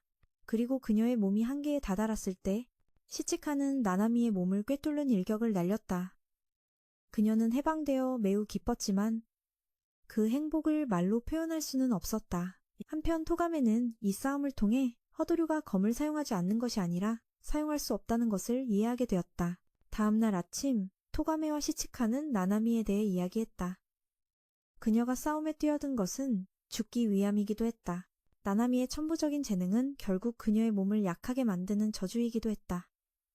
그 후 두 사람은 다시 길을 떠났다. 두 사람이 다음에 갈 곳은 히테이 공주가 있는 수도였고 토가메가 에몬자에몬에게 칼을 가져오라고 시켰던 곳이기도 했다. 시치카는 이곳이 그들이 지나온 곳들보다 훨씬 크고 번화하다는 것을 느꼈다. 이곳이 검객의 땅이라 불리는 곳이니 당연했다. 그 후 시치카는 다른 집들과는 사뭇 다른 집을 보았다. 그는 이 집 주인이 화려하게 장식한 것을 보니 미적 감각이 아주 형편없을 거라고 비난했다. 게다가 문 위에는 금으로 된 잉어 2마리가 붙어 있었다. 정말 과시하기 위해 만든 게 분명했다. 토가메는 이 말을 듣고 매우 화가 났다. 왜냐하면 이곳이 바로 그녀의 집이었기 때문이다. 그 후 두 사람은 집으로 들어갔고 토가메는 볼 일이 있어 밖으로 나가면서 변체도에 대한 정보도 알아보기로 했다. 그녀는 시치카에게 이 화려한 집에서 자신을 기다리라고 했다. 그녀가 아직 화가 난 것을 알기에 시치카도 반박하고 싶지 않았다. 그는 집을 둘러보다가 집 안에 거의 아무것도 없다는 것을 깨달았다 할 일도 없었기에 시치카는 밖으로 나가 수련을 할 수밖에 없었다. 수련을 하던 중 그는 히테이 공주의 측근을 만났다. 그는 몰래 이곳에 들어왔으며 목적은 시치카를 찾는 것이었다. 그는 공주가 다음 변체도에 대한 정보를 주기 위해 시치카를 만나고 싶어 한다고 전했다. 원래 그는 토가메에게 말하고 싶지 않았다. 어떤 이유 때문이었다. 시치카는 가지 않고 토가메가 돌아오기를 기다렸다가 보고했다. 그녀는 가지 않은 그를 탓하며 결국 자신이 직접 그 불쾌한 공주를 만나러 가야 하게 만들었다고 했다. 서로를 노골적으로 싫어했다. 먼저 히테이의 말버릇인 체리오에 대해 따지고 싶었다. 공주는 처음부터 그게 틀렸다는 걸 알면서도 토가메에게 엉터리로 가르쳐줬다. 그 후 두 사람은 경쟁을 시작하며 앞으로는 자신의 시대가 될 것이라고 주장했다. 서로 경쟁을 마친 후 본론으로 돌아갔다. 그렇게 하는 것을 좋아할 뿐이었다. 어차피 자신의 측근은 칼을 모으러 갈 수 없기 때문이었다. 그녀는 칼 한 자루에 대한 정보만 가지고 있었다. 5자루 전부에 대한 정보는 아니니 너무 기대하지 말라고 했다. 그녀가 언급한 곳은 바로 에도였다. 전설에 따르면 그곳이 바로 그 전설적인 도공의 대장간이며 위험한 검객 하나가 늘 그 주변을 어슬렁거린다고 했다. 마치 무언가를 지키려는 듯이 말이다. 토가메는 그 대장간이 단순한 소문이 아닐 거라고 의심했다. 그래서 그곳에 가보기로 결정했다. 호우도 처음부터 에도의 칼을 뺏으러 가지 않겠다고 말했기 때문이다. 공주의 선반에 있는 물건에 주목했다. 그것은 한 쌍의 총이었지만 공주는 기념품이라고 말했다. 한편 호우의 닌자 그룹에서는 그가 칼 한 자루의 위치를 파악하고 2령 중 1명을 보내 가져오기로 결정했다. 한편 그 측근은 두 사람을 그 대장간 근처 호수 위치로 안내하고 있었다. 길을 가던 토가메는 다리가 지쳤지만 시치카에게 업히는 것을 부끄러워했다. 하지만 다리가 파업을 선언하자 어쩔 수 없이 시치카에게 업혔다. 하지만 그 측근이 돌아보며 웃는 바람에 토가메는 부끄러워서 다시 걷기 시작했다. 그는 곧 두 사람을 목적지에 데려다주고 흔적도 없이 사라졌다. 시치카와 토가메는 곧 이 호수 주변을 순찰하는 4개의 팔에 검을 든 인형을 발견했다. 토가메는 오늘 순찰만 하고 싶었기에 쓸데없는 싸움을 원치 않았다. 두 사람은 호수를 건너 대장간에 도착할 길만 찾으면 되었다. 하지만 두 사람이 너무 큰 소리로 말하는 바람에 발각될 뻔했다. 그 후 시치카는 뒤에서 몰래 다가가 처리하려고 했다. 하지만 달려드는 순간 그것이 반응하며 뒤돌아 공격했다. 시치카는 이 인형이 바로 다음 변체도라는 것을 깨달았다. 그들이 찾아야 할 바로 그검이었다. 그 무렵 남은 4명의 두령 중 1명인 천년 거북이라는 자가 그 측근과 마주쳤다. 그는 그가 변체도를 노리고 있다는 것을 알고 길을 막으려 했다. 거북이는 그들이 예전에 공주를 배신했기 때문에 그가 복수를 위해 자신들을 사냥하는 것이라 생각했다. 하지만 그는 단지 그들이 변체도를 얻지 못하도록 막으라는 명령을 따를 뿐이었다. 그가 검을 들고 달려들자 거북이도 일격에 그의 검을 부러뜨렸다. 그는 서양의 검을 들고 있었는데 일본도를 완전히 압도했다. 한편 토감의 일행은 잠시 몸을 피했고 한 가게에 머물게 되었다. 가게 주인은 토가메에게 이 접시의 감정을 부탁했다. 그것은 고대 접시라 분명 가치가 있고 도둑의 표적이 되기 쉬웠다. 차라리 고양이 밥그릇으로 쓰면 아무도 의심하지 않고 훔쳐가지 않을 것이었다. 한편 그 측근은 자신이 닌자마을 출신이었음을 밝혔다. 하지만 그 닌자마을은 거의 200년 전에 이들의 마을에 의해 숙청당한 곳이었다. 그는 검을 버리고 어둠 속으로 몸을 숨겼다. 그는 계속해서 거북이의 등 뒤에 나타나 그를 마구잡이로 베게 만들었다. 그는 자신의 마을이 이 약한 마을에 졌었다는 것을 믿지 못했다. 물론 현재의 닌자 마을은 약하지 않았다.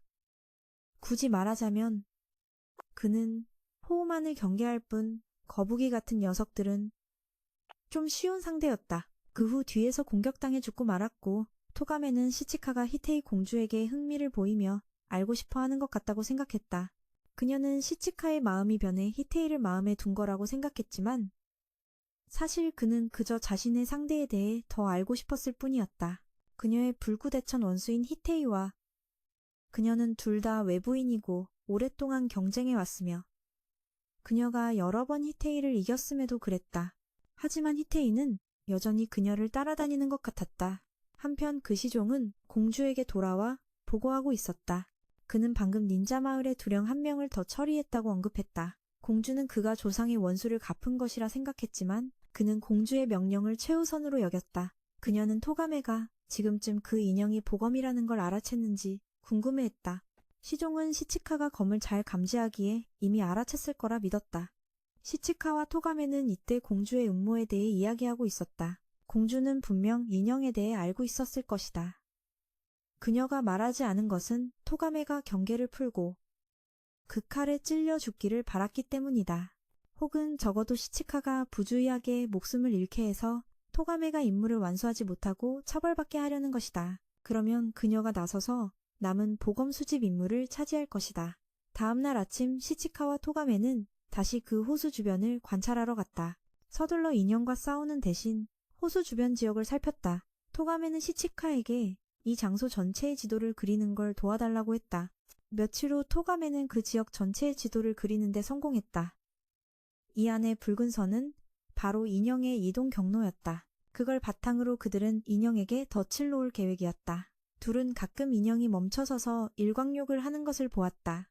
다음 날 시치카가 인형의 길에 함정을 팠지만 인형은 너무나 정교해서 앞다리 하나가 구멍에 빠지자마자 두 개의 껌으로 몸을 지탱하며 구멍을 뛰어넘었다.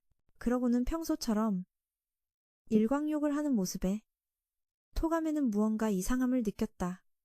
그날 밤 시치카는 어떻게 그 인형을 이겨야 할지 막막해했다. 인형을 부수지 않고 이길 방법을 몰라 고민하자 토가메는 방법이 있다고 말했다. 이전 방법은 실패했지만 그녀는 충분히 정찰했다. 충분히 정찰했으니 오늘 밤 시치카는 밤을 새워 준비해야 했다. 내일이 결전의 날이기 때문이다. 다음 날 시치카는 인형을 계속 공격했다. 인형을 수세에 몰아넣기 위해서였다. 인형은 인간과 달라서 유인하거나 미끼를 던지거나 기습할 필요가 없었다.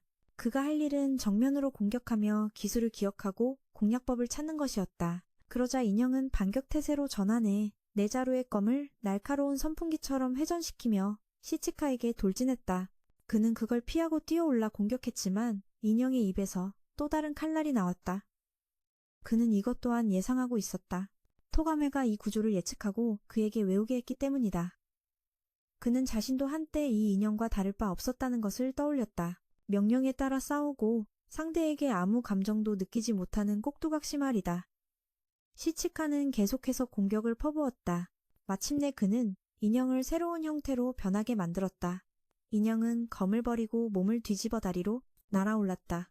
토가메도 이것을 예상했지만 인형은 그녀를 노리고 공격해왔고 시치카는 그녀를 도우러 가야 했다. 그는 이제 자신이 영혼 없는 존재가 아니라고 말했다. 명령에 따라 그녀를 지키지만 그 절반은 자신의 마음이 내린 결정 때문이라고. 그는 거밀지 몰라도 그 안의 영혼은 여전히 인간이다. 한편 인형은 이제 동력이 다 되어 떨어지기 시작했고 시치카는 달려가서 그것을 받아야 했다. 돌아온 후 토가메는 설명했다. 인형이 멈춰서서 일광욕을 한 것은 충전 때문이었으며 그녀는 인형의 동력이 먼저 떨어질지 시치카가 먼저 지칠지를 두고 도박을 한 것이었다. 아무튼 그녀는 만약을 대비해 인형을 분해하고 싶어 했다. 시치카는 인형을 불쌍히 여겼고 토가메도 그에게 공감했다. 이 인형 역시 주인의 명령으로 수백 년간 쉬지 않고 싸워왔으니 정말 가엾은 일이었다. 다음날 토가메는 그 대장장이의 공방을 찾기 위해 인형을 히테이 공주에게 보냈다. 히테이 공주는 이제 거민의 자루밖에 남지 않았는데 닌자는 아직 3명이나 남았다는 사실에 위협을 느끼기 시작했다. 그래서 그녀는 시종에게 호호를 암살하라고 보냈다. 한편 시치카는 땅을 파다가 상자 같은 것을 발견했지만 토가메는 그냥 버리고 이 흙더미 아래 묻힌 공방이나 찾으라고 했다. 그는 하루 종일 땅을 팠지만 아무런 단서도 찾지 못했다. 얼마 후 토가메와 시치카는 다른 보검 소유자를 찾아갔다. 토가메는 쇼기 대결을 해야 했다. 시치카의 대결권을 얻기 위해서였다. 토가메는 이겼지만 대결이 시작되자 보검 소유자는 화를 냈다. 시치카가 갑옷도 입지 않고 무기도 들지 않았기 때문이다. 이것은 모욕이었고 그녀는 이 싸움이 불공평하다고 생각했다. 모두가 보검 소유자의 핑계라고 생각했지만 그녀는 다 이유가 있다고 말했다.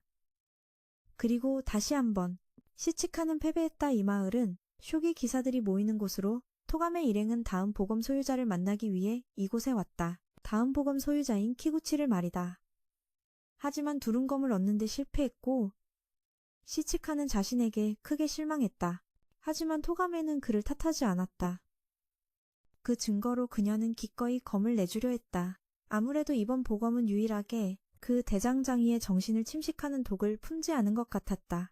하지만 이제 시치카는 평범한 방법으로는 키구치를 이길 수 없었다. 늘 하던 방식으로는 이길 수 없었기에 다른 방법을 생각해야만 했다. 시치카는 키구치가 매우 날카로운 기세를 가졌으며 검도에 매우 열정적인 사람이라고 느꼈다.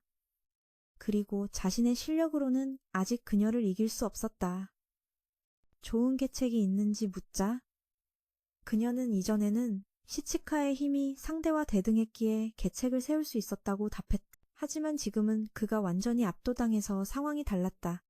둘이 이야기를 나누고 있을 때 키구치가 찾아왔다. 그녀는 오후에 대결에 대해 생각해보니 정말 불공평했다고 말했다. 그녀는 시치카가 너무 약하다고 생각해서 자신의 도장에서 수련을 받고 나중에 다시 대결하자고 제안했다. 한편 호호의 일행은 남은 보검 중 하나가 있는 동굴을 찾아냈다. 이 검은 바위에 박혀 있어 뽑기 어려워 보였다. 호호는 이것이 봉인이며 이 봉인이 검에서 나오는 사악한 기운이 퍼져나가는 것을 막고 있다고 설명했다. 이 검을 뽑을 때는 조심해야 한다고 했다. 한편 시치카는 검도를 배우러 가기로 결심했다. 토가메는 키구치가 너무 올곧은 사람이라 대결할 때 상대보다 유리한 점이 있는 것을 용납하지 않을 거라고 말했다. 그녀는 양측이 공평하기를 원했다. 그런 올곧음이 키구치를 남다르게 만들었고 그 결과 도장에는 이제 문화생이 거의 남지 않게 되었다. 자신이 검을 쓸 수 없다는 걸 알면서도 시치카는 가보기로 했다. 다음 날 아침 그는 도장에 갔고 토가메는 삐쳐서 따라가지 않았다. 시치카가 키구치를 만나자 그녀는 선언했다. 이제부터 그는 자신의 제자처럼 행동해야 하며 첫 번째 일은 도장 청소라고 시치카와 키구치는 함께 도장을 깨끗이 닦았다. 바로 그때 토가메도 도장으로 가고 있었다. 시치카가 자신이 보러 온 것을 보고 기뻐할 거라 기대하면서 말이다. 그런데 막상 도착해서 보니 두 사람이 마치 입을 맞추려는 듯한 자세를 하고 있었다. 너무 질투나고 부끄러웠던 그녀는 도망쳐버렸다. 사실 시치카는 키구치가 머리에 붙은 벌레를 잡아주도록 숙이고 있었을 뿐이었다. 그녀는 시치카가 벌레를 죽이지 못하게 했다. 도장은 살생하는 곳이 아니기 때문이었다. 토가메는 괜찮은 척, 질투하지 않는 척 했지만 입으로는 거짓말을 할 수 있어도 마음은 속일 수 없었다.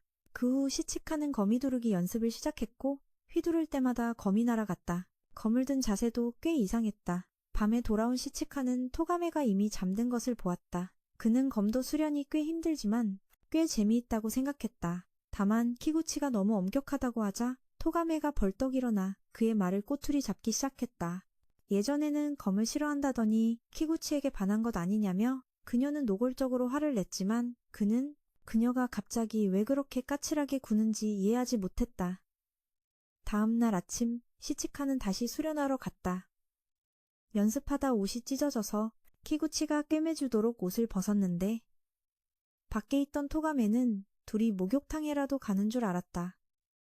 그녀는 또 부끄러워서 도망쳐 돌아왔다. 그날 저녁 시치카는 평소보다 늦게 돌아와 키구치에게 배운 것들을 이야기했지만 토가메는 그를 기다리며 준비한 식사에나 신경 쓰라고 했다. 그가 이미 키구치와 먹었다고 말하자 그녀는 떼를 쓰기 시작했다. 그렇게 좋으면 아예 그쪽으로 가서 살고 다시는 돌아오지 말라고 했다. 그걸 본 시치카는 어쩔 수 없이 아직 좀 배가 고프니 같이 먹겠다고 말했다. 그가 앞으로 기다리지 말고 먼저 먹으라고 하자 그녀는 혼자 먹는 건 재미없다고 했다.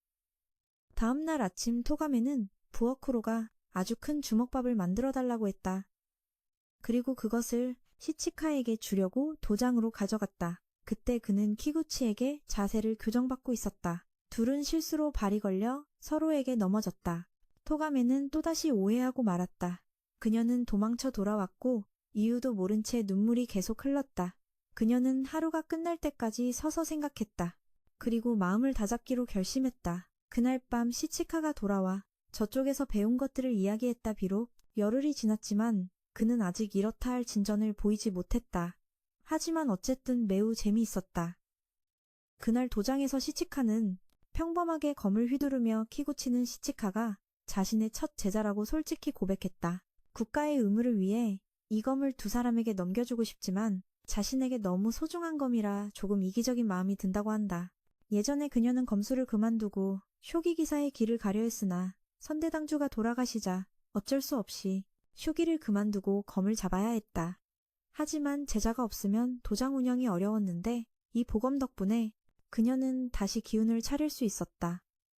검에 닿았을 때 다시 태어난 기분이었고 이런 생각까지 했다.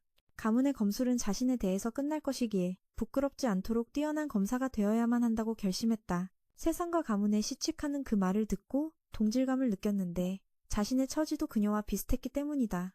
그 역시 허도류의 마지막 계승자였고 앞으로 계속 이어질 수 있을지 확신할 수 없었다. 한편 호우일당의 아지트에서 그는 봉인된 검을 손에 넣고는 꽤나 우습다고 생각했다.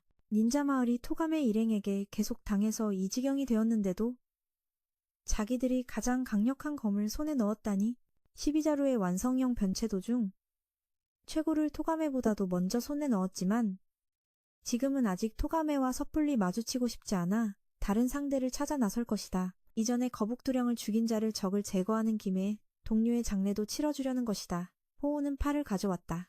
사냥개 두령의 팔을 자신에게 이식해 추적 능력을 최대한 활용하려 했다. 아직 익숙하지는 않지만 쓸만은 했다. 그들이 막 떠나려 할 때 히테이 공주의 측근이 그들을 처리하러 찾아왔다. 한편 토가메는 시치카에게 이제 수련하러 갈 필요가 없다고 말했다. 키구치를 이길 방법을 찾았기 때문인데 그녀가 제시한 방법은 바로 행운이었다. 그 말을 들은 시치카는 어이가 없었다. 다시 저쪽 호우와 펭귄 두령은 떠나고 남은 여자 두령이 상대를 맡았다. 그녀는 채찍 2개를 꺼냈는데 각 채찍은 수십 개의 작은 채찍으로 이루어져 있었다. 그녀는 채찍을 돌려 특정 구역을 계속 후려쳤다. 공격과 방어를 동시에 할 수 있는 기술이었다. 측근은 채찍을 피해 달려들려 했지만 검을 빼앗겨 물러나야 했다. 이 기술은 암살 비기마저 막아냈다. 측근의 배후 공격마저. 그는 멀리 떨어져 마지막 수단을 쓸 수밖에 없었다. 그에게 무기가 없는 것을 보고 여자 닌자는 달려들었고 그러자 측근은 공주에게서 빼앗은 총 한 쌍을 꺼냈다. 이 시대에 어찌 총을 막을 수 있겠는가. 그는 의무를 위해 목숨까지 걸며 최선을 다한 그녀를 인정하지 않았다. 자신처럼 닌자의 길을 버린 자와는 다르다며 마지막 순간 그녀는 연인이었던 나비 두령을 떠올렸다. 이전에 섬에서 나나미에게 살해당했던 다시 시치카 쪽. 그는 비겁한 수로 키구치를 이기고 싶지 않다고 말하자 토가메는 마음이 변했다고 여겼다. 그는 지난 열흘간 그녀가 왜 자신의 수련 문제로 계속 불평하고 화를 냈는지 이해하지 못했다. 다른 사람에게 배우라고 한 것은 바로 그녀 자신이었는데 말이다. 시치카가 그녀를 최악이라고 하자 그녀는 정말 자신이 잘못했다고 생각했다. 시치카를 보낸 것을 하지만 그가 일방적으로 둘이 쌓아온 관계를 끝낼 수는 없었다. 시치카가 최악이라고 한 것은 그녀의 계책이었다. 그녀의 계책은 시치카의 미숙함과 키구치의 정직함을 노리는 것이었다.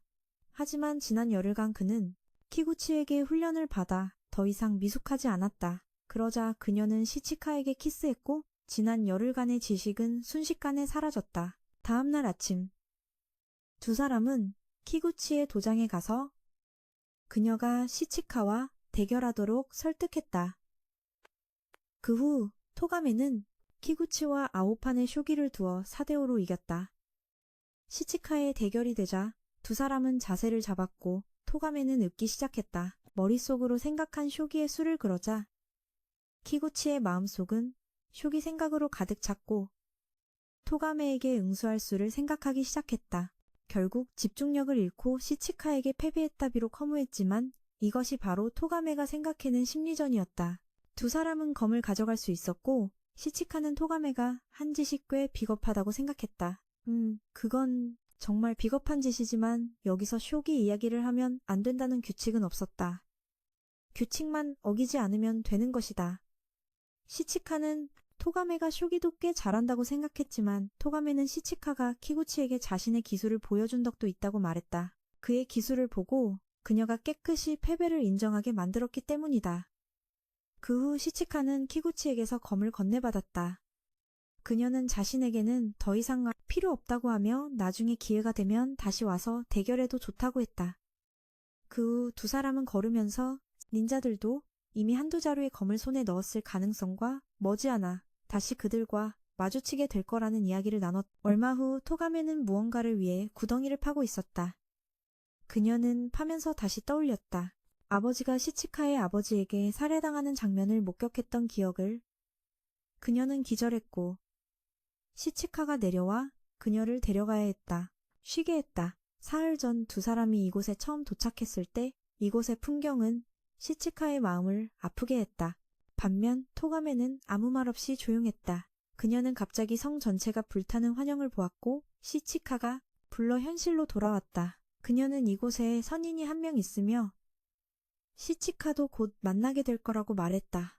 갑자기 그 선인이 나타나 두 사람이 누구인지 그리고 보검을 찾고 있다는 사실을 알고 있었다. 선인은 그 후 거대해져서 말했다. 검이 바로 이 자리에 30m 깊이로 묻혀 있으며 얻으려면 토가메가 직접 땅을 파야 한다고. 그 후 사비, 그녀 옆에 놓여 선인의 말이 농담이 아님을 증명했다. 그녀는 사흘 내내 땅을 팠고 시치카는 그녀가 쉬면서 방법을 찾아야 한다고 생각했다. 선인과 협상할 방법을 하지만 그녀는 그를 마음에 들어하지 않아. 거절하고 계속해서 땅을 팠다. 시치카는 알고 싶었다. 그녀가 그 선인을 만난 날부터 왜 그렇게 이상해졌는지. 그녀가 다시 땅 파는 것을 보고 있을 때 그는 갑자기 그 선인 앞으로 불려갔다. 그가 왜 검을 묻었는지 묻자 그 검은 바로 전설의 도공에게서 직접 받은 것이지만 버리기 싫어서 묻었다고 했다. 선인은 그 후 시치카에게 자신의 본질에 대해 설명했다. 선인은 그리 대단한 존재가 아니며 그가 보는 선인의 모습은 그의 기억 속 누군가의 모습이며 사람마다 선인을 다른 모습으로 본다고 했다. 선인은 그에게 백설공주 이야기 속 마법 거울에 대해 이야기하며 자신도 그와 같다고 했다. 보는 사람의 감정을 비추는 마법 거울처럼 시치카는 그 후 예전 상대들의 모습을 보았다. 그가 마주쳤고 놓쳐버렸던 사람들, 그들을 보았을 때 그의 감정은 죄책감과 후회였다. 선인은 그가 가장 보고 싶지 않은 모습, 마음의 평온을 위해 스스로 묻어버린 이미지를 비춘다. 선인 근처에 있으면 좋든 싫든 가장 어두운 기억과 마주해야 한다. 한편 호호와 펭귄 두령 단둘만 남았다. 펭귄 두령은 호호에게 그 측근이 누구인지 아느냐고 물었다. 호호는 짐작가는 바가 있었지만 자신이 틀렸기를 바랐다. 그가 생각한 인물은 오래전에 죽었고 자존심이 매우 강해서 절대로 공주를 섬길 리가 없기 때문이다. 호호는 남은 보검을 모으면 마을로 돌아가 책임을 질 생각이었다. 다른 10명의 죽음에 대해 그리고 마을의 미래를 다음 세대에게 맡길 것이다. 다시 누워있는 시치카에게 돌아와서 토가메를 보던 그는 다시 선인을 만났다. 선인은 그에게 키구치와 수련하던 날의 모습을 보여주었다. 그녀는 불렀다. 그가 검을 쓰고 약해지는 것을 저주라고. 그녀는 그와 맨손으로 대련해 보았는데 막 배우기 시작한 자신이라도 충분히 그와 싸울 수 있었다. 그의 누나도 전에 이 말을 한 적이 있었다. 그가 겪은 일은 바로 거미검을 사용하려 한 결과였다. 그는 그것을 깨달았고 선인은 그가 이해한 것을 축하해 주었다. 선인은 그 후 그에게 한 가지 사실을 알려주었다.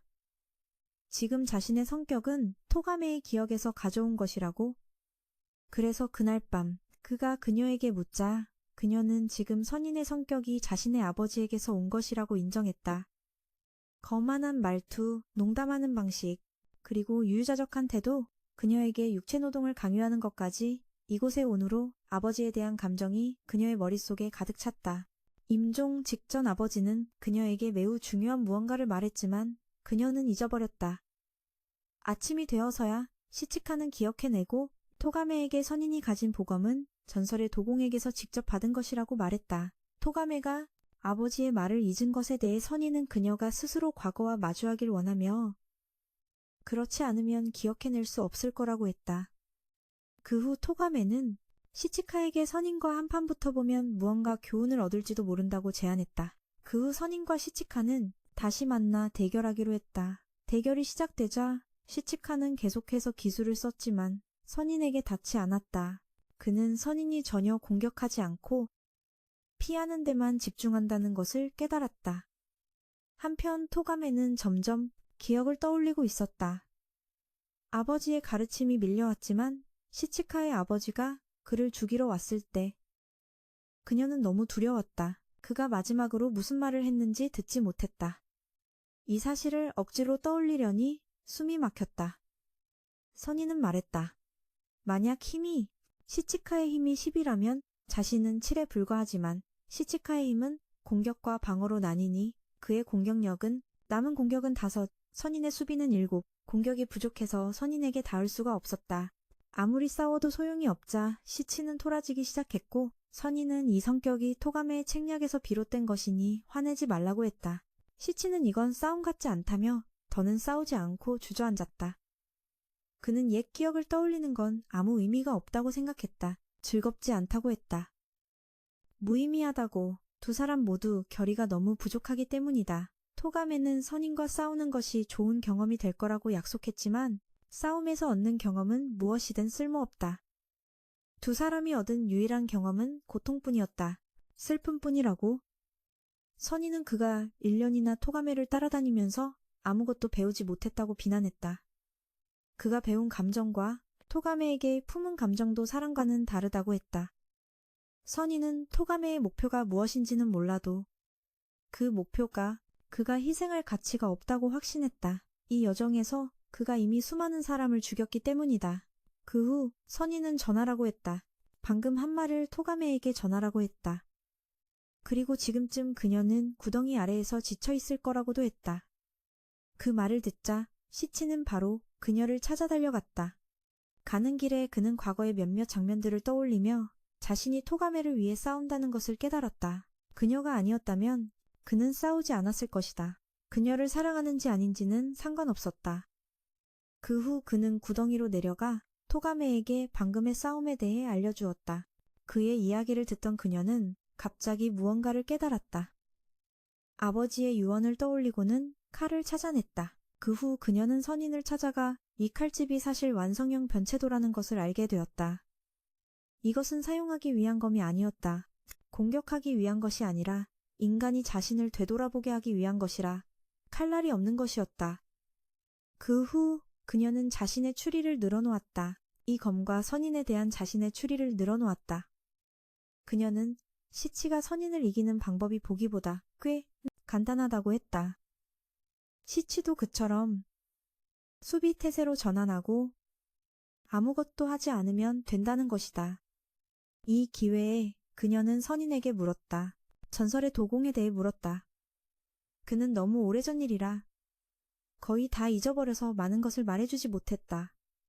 단지 그가 유일하게 기억하는 것은 그 도공의 칼이 골칫거리만 가져왔기에 이곳에 묻었다는 것. 그리고 그 후에 토가메 가문의 저택이 세워졌다는 것이다.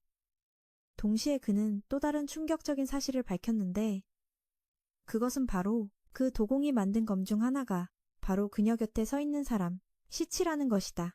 그가 바로 완성형 변체도 중 하나였다. 그 도공이 만든 완성형 변체도라는 것이다. 사실 꼭 그런 것은 아니고 더 정확히는 그 도공이 허도류를 세우는 데 일조했다는 것이다. 그것이 허도류가 검을 사용할 수 없는 이유 중 하나일 것이다. 마지막으로 선희는 그녀 아버지의 마지막 말에 대해 물었다. 물론 딸을 사랑하는 아버지가 할 법한 말. 아버지는 너를 아주 사랑한다는 말이었다.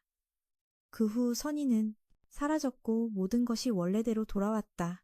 이제 두 사람은 수도로 돌아갈 것이고 시치는 키구치를 다시 한번 만나고 싶어 했다. 하지만 토가메가 질투하며 거절했다. 그가 그녀를 위해 온 힘을 다해 싸울 것이라고 상기시키자 그녀는 뛰어오르려 했다. 키스하려고 뛰어오르려 했지만 시치가 앞쪽에서 무언가를 발견했다. 두 사람이 가서 보니 마니와 펭귄 두령이었고 그는 애원했다. 두 사람에게 호우를 구해달라고 했다. 수백 년 전 전국시대가 혼란스러웠을 때 그 전설의 도공은 우연히 허도류의 초대 당주를 만났다. 그 사람은 그때 검술을 연마하고 있었지만 도공은 그의 기술이 아무리 연마해도 나아지지 않을 것이니 차라리 다른 방법으로 그를 강하게 만들어주겠다고 했다. 며칠 전으로 돌아가 시치와 토가메가 막 길을 떠났을 때 두 사람은 이제 마지막 두 자루만 남았다는 것을 알았다. 토가메는 자랑스럽게 가슴을 폈다. 자신의 책략 덕분에 여러 번 완성형 변체도를 손에 넣을 수 있었다고 자랑했지만 시치는 그녀의 책략이 대부분 쓸모없었다고 생각했다. 전부 무력에 의존해야 했다고. 하지만 이제는 확신할 수 있었다. 비록 변하기는 했지만 그 시종의 본질과 전투 방식은 분명 예전과 크게 다르지 않을 것이다. 여전히 놀라웠다. 인수를 배웠으며 실력은 막상막하였다. 시종은 자신이 한번 죽었다고 생각했지만 그것은 심리적인 죽음이었고 현재 그의 주인인 공주가 그 죽음을 부정했다. 그래서 그는 그녀를 주인으로 모시고 이름과 성을 바꿔 그녀 곁에서 복종하기로 했다. 이 팽팽한 싸움을 보고 펭귄은 걱정이 되어 호우에게 검을 던져주었다.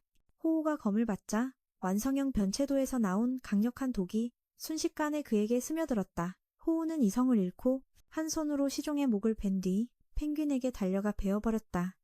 그리고 날이 밝자 길 위에서 숨을 헐떡이고 있던 것을 지나가던 시치와 토가메가 발견했다.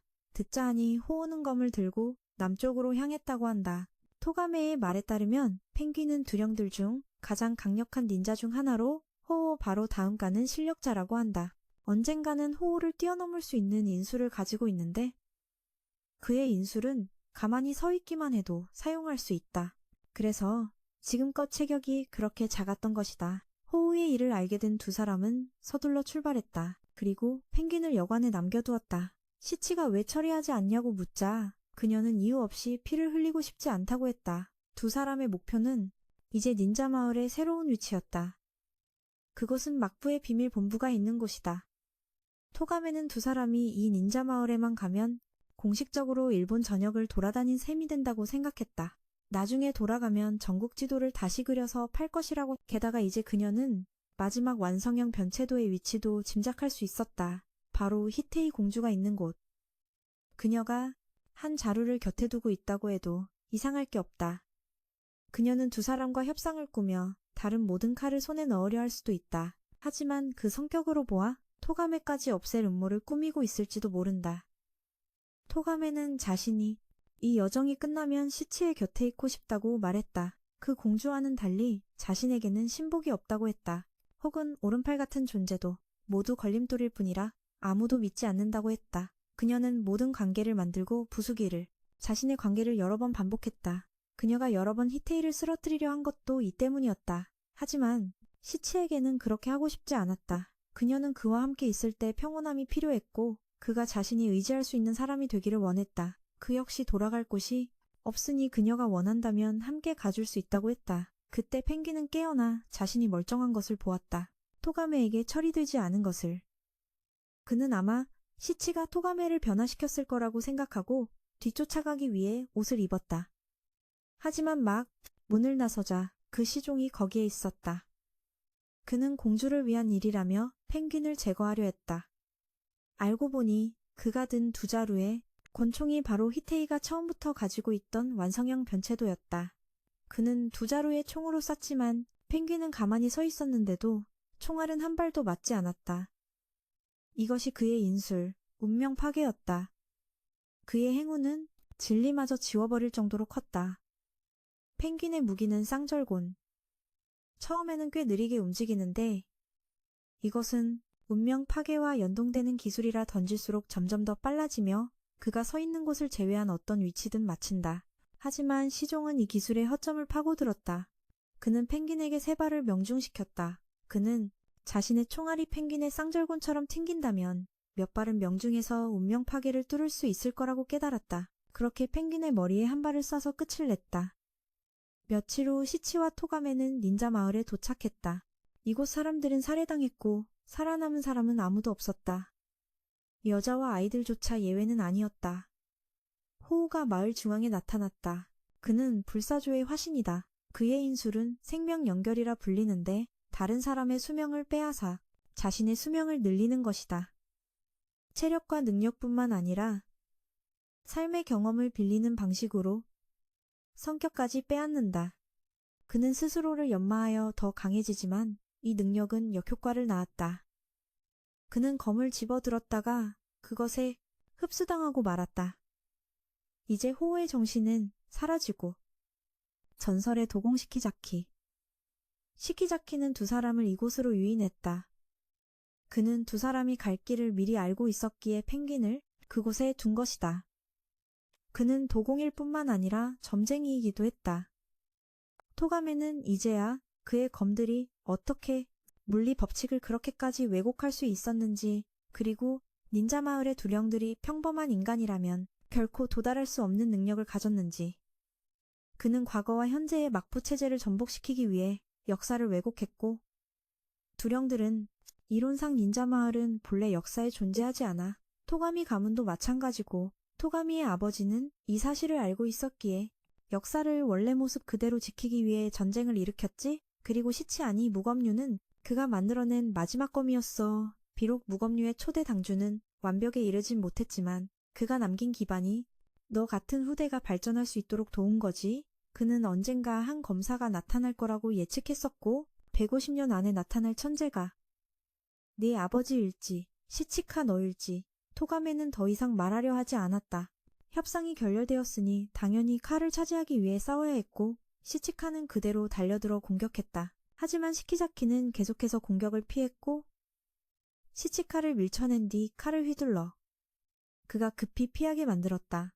시키자키는 시치카에게 자신의 비기를 보여주기로 했다. 그가 찌르려 달려들었지만 피했고 그는 재빨리 방향을 바꿨지만 유라라는 소녀와 싸운 이후로 상대가 공중에서 공격 방향을 바꿀 수 있다는 것을 항상 경계하고 있었다. 시치카가 수를 읽자 그는 즉시 자신의 7연속 기술을 시전해 시키자키를 쓰러뜨리는 데 성공했다.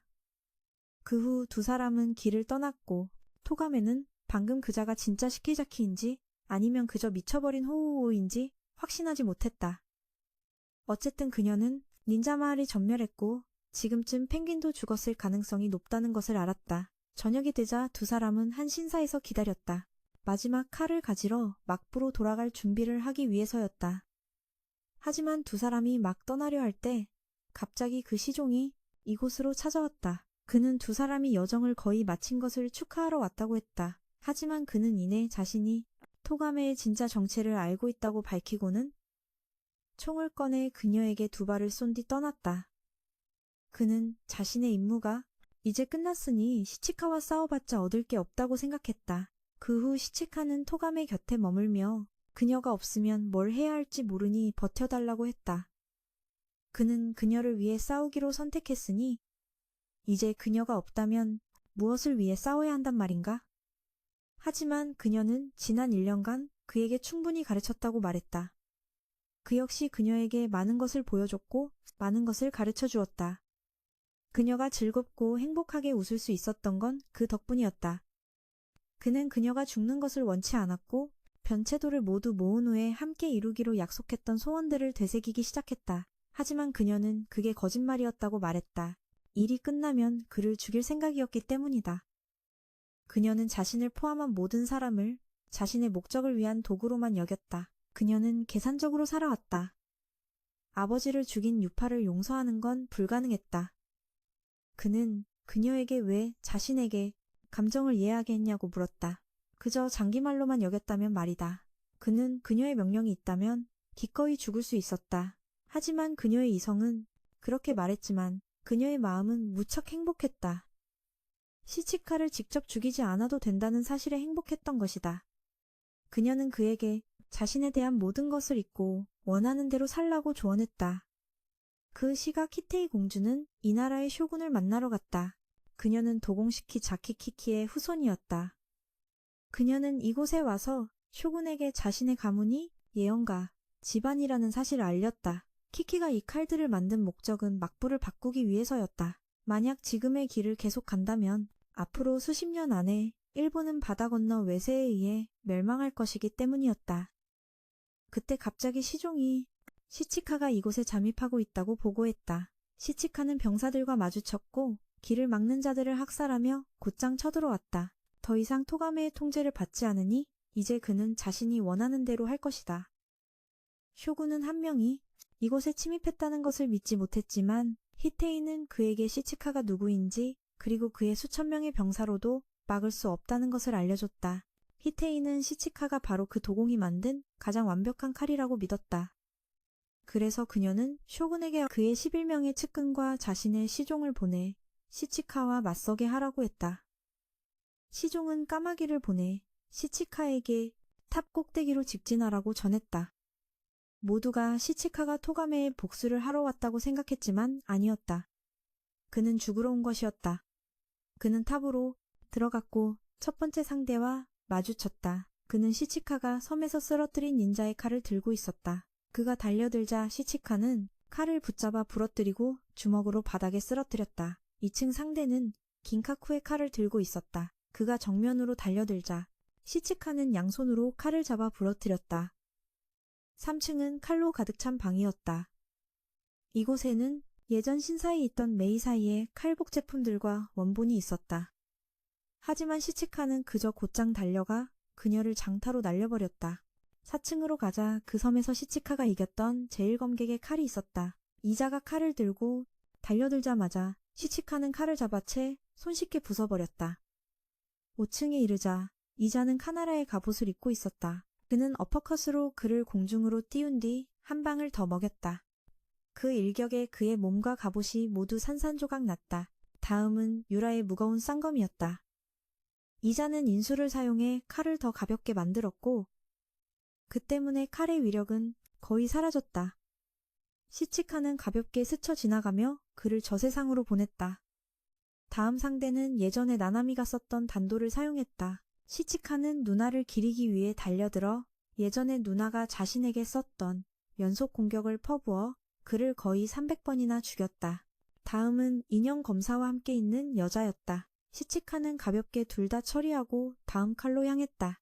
키구치의 칼이었다. 이자는 시치카를 살려보내주겠다고 했지만 그를 위협할 수는 없었다. 시치카는 달려들어 일격을 날려 칼을 부러뜨림과 동시에 그의 목도 꺾어버렸다.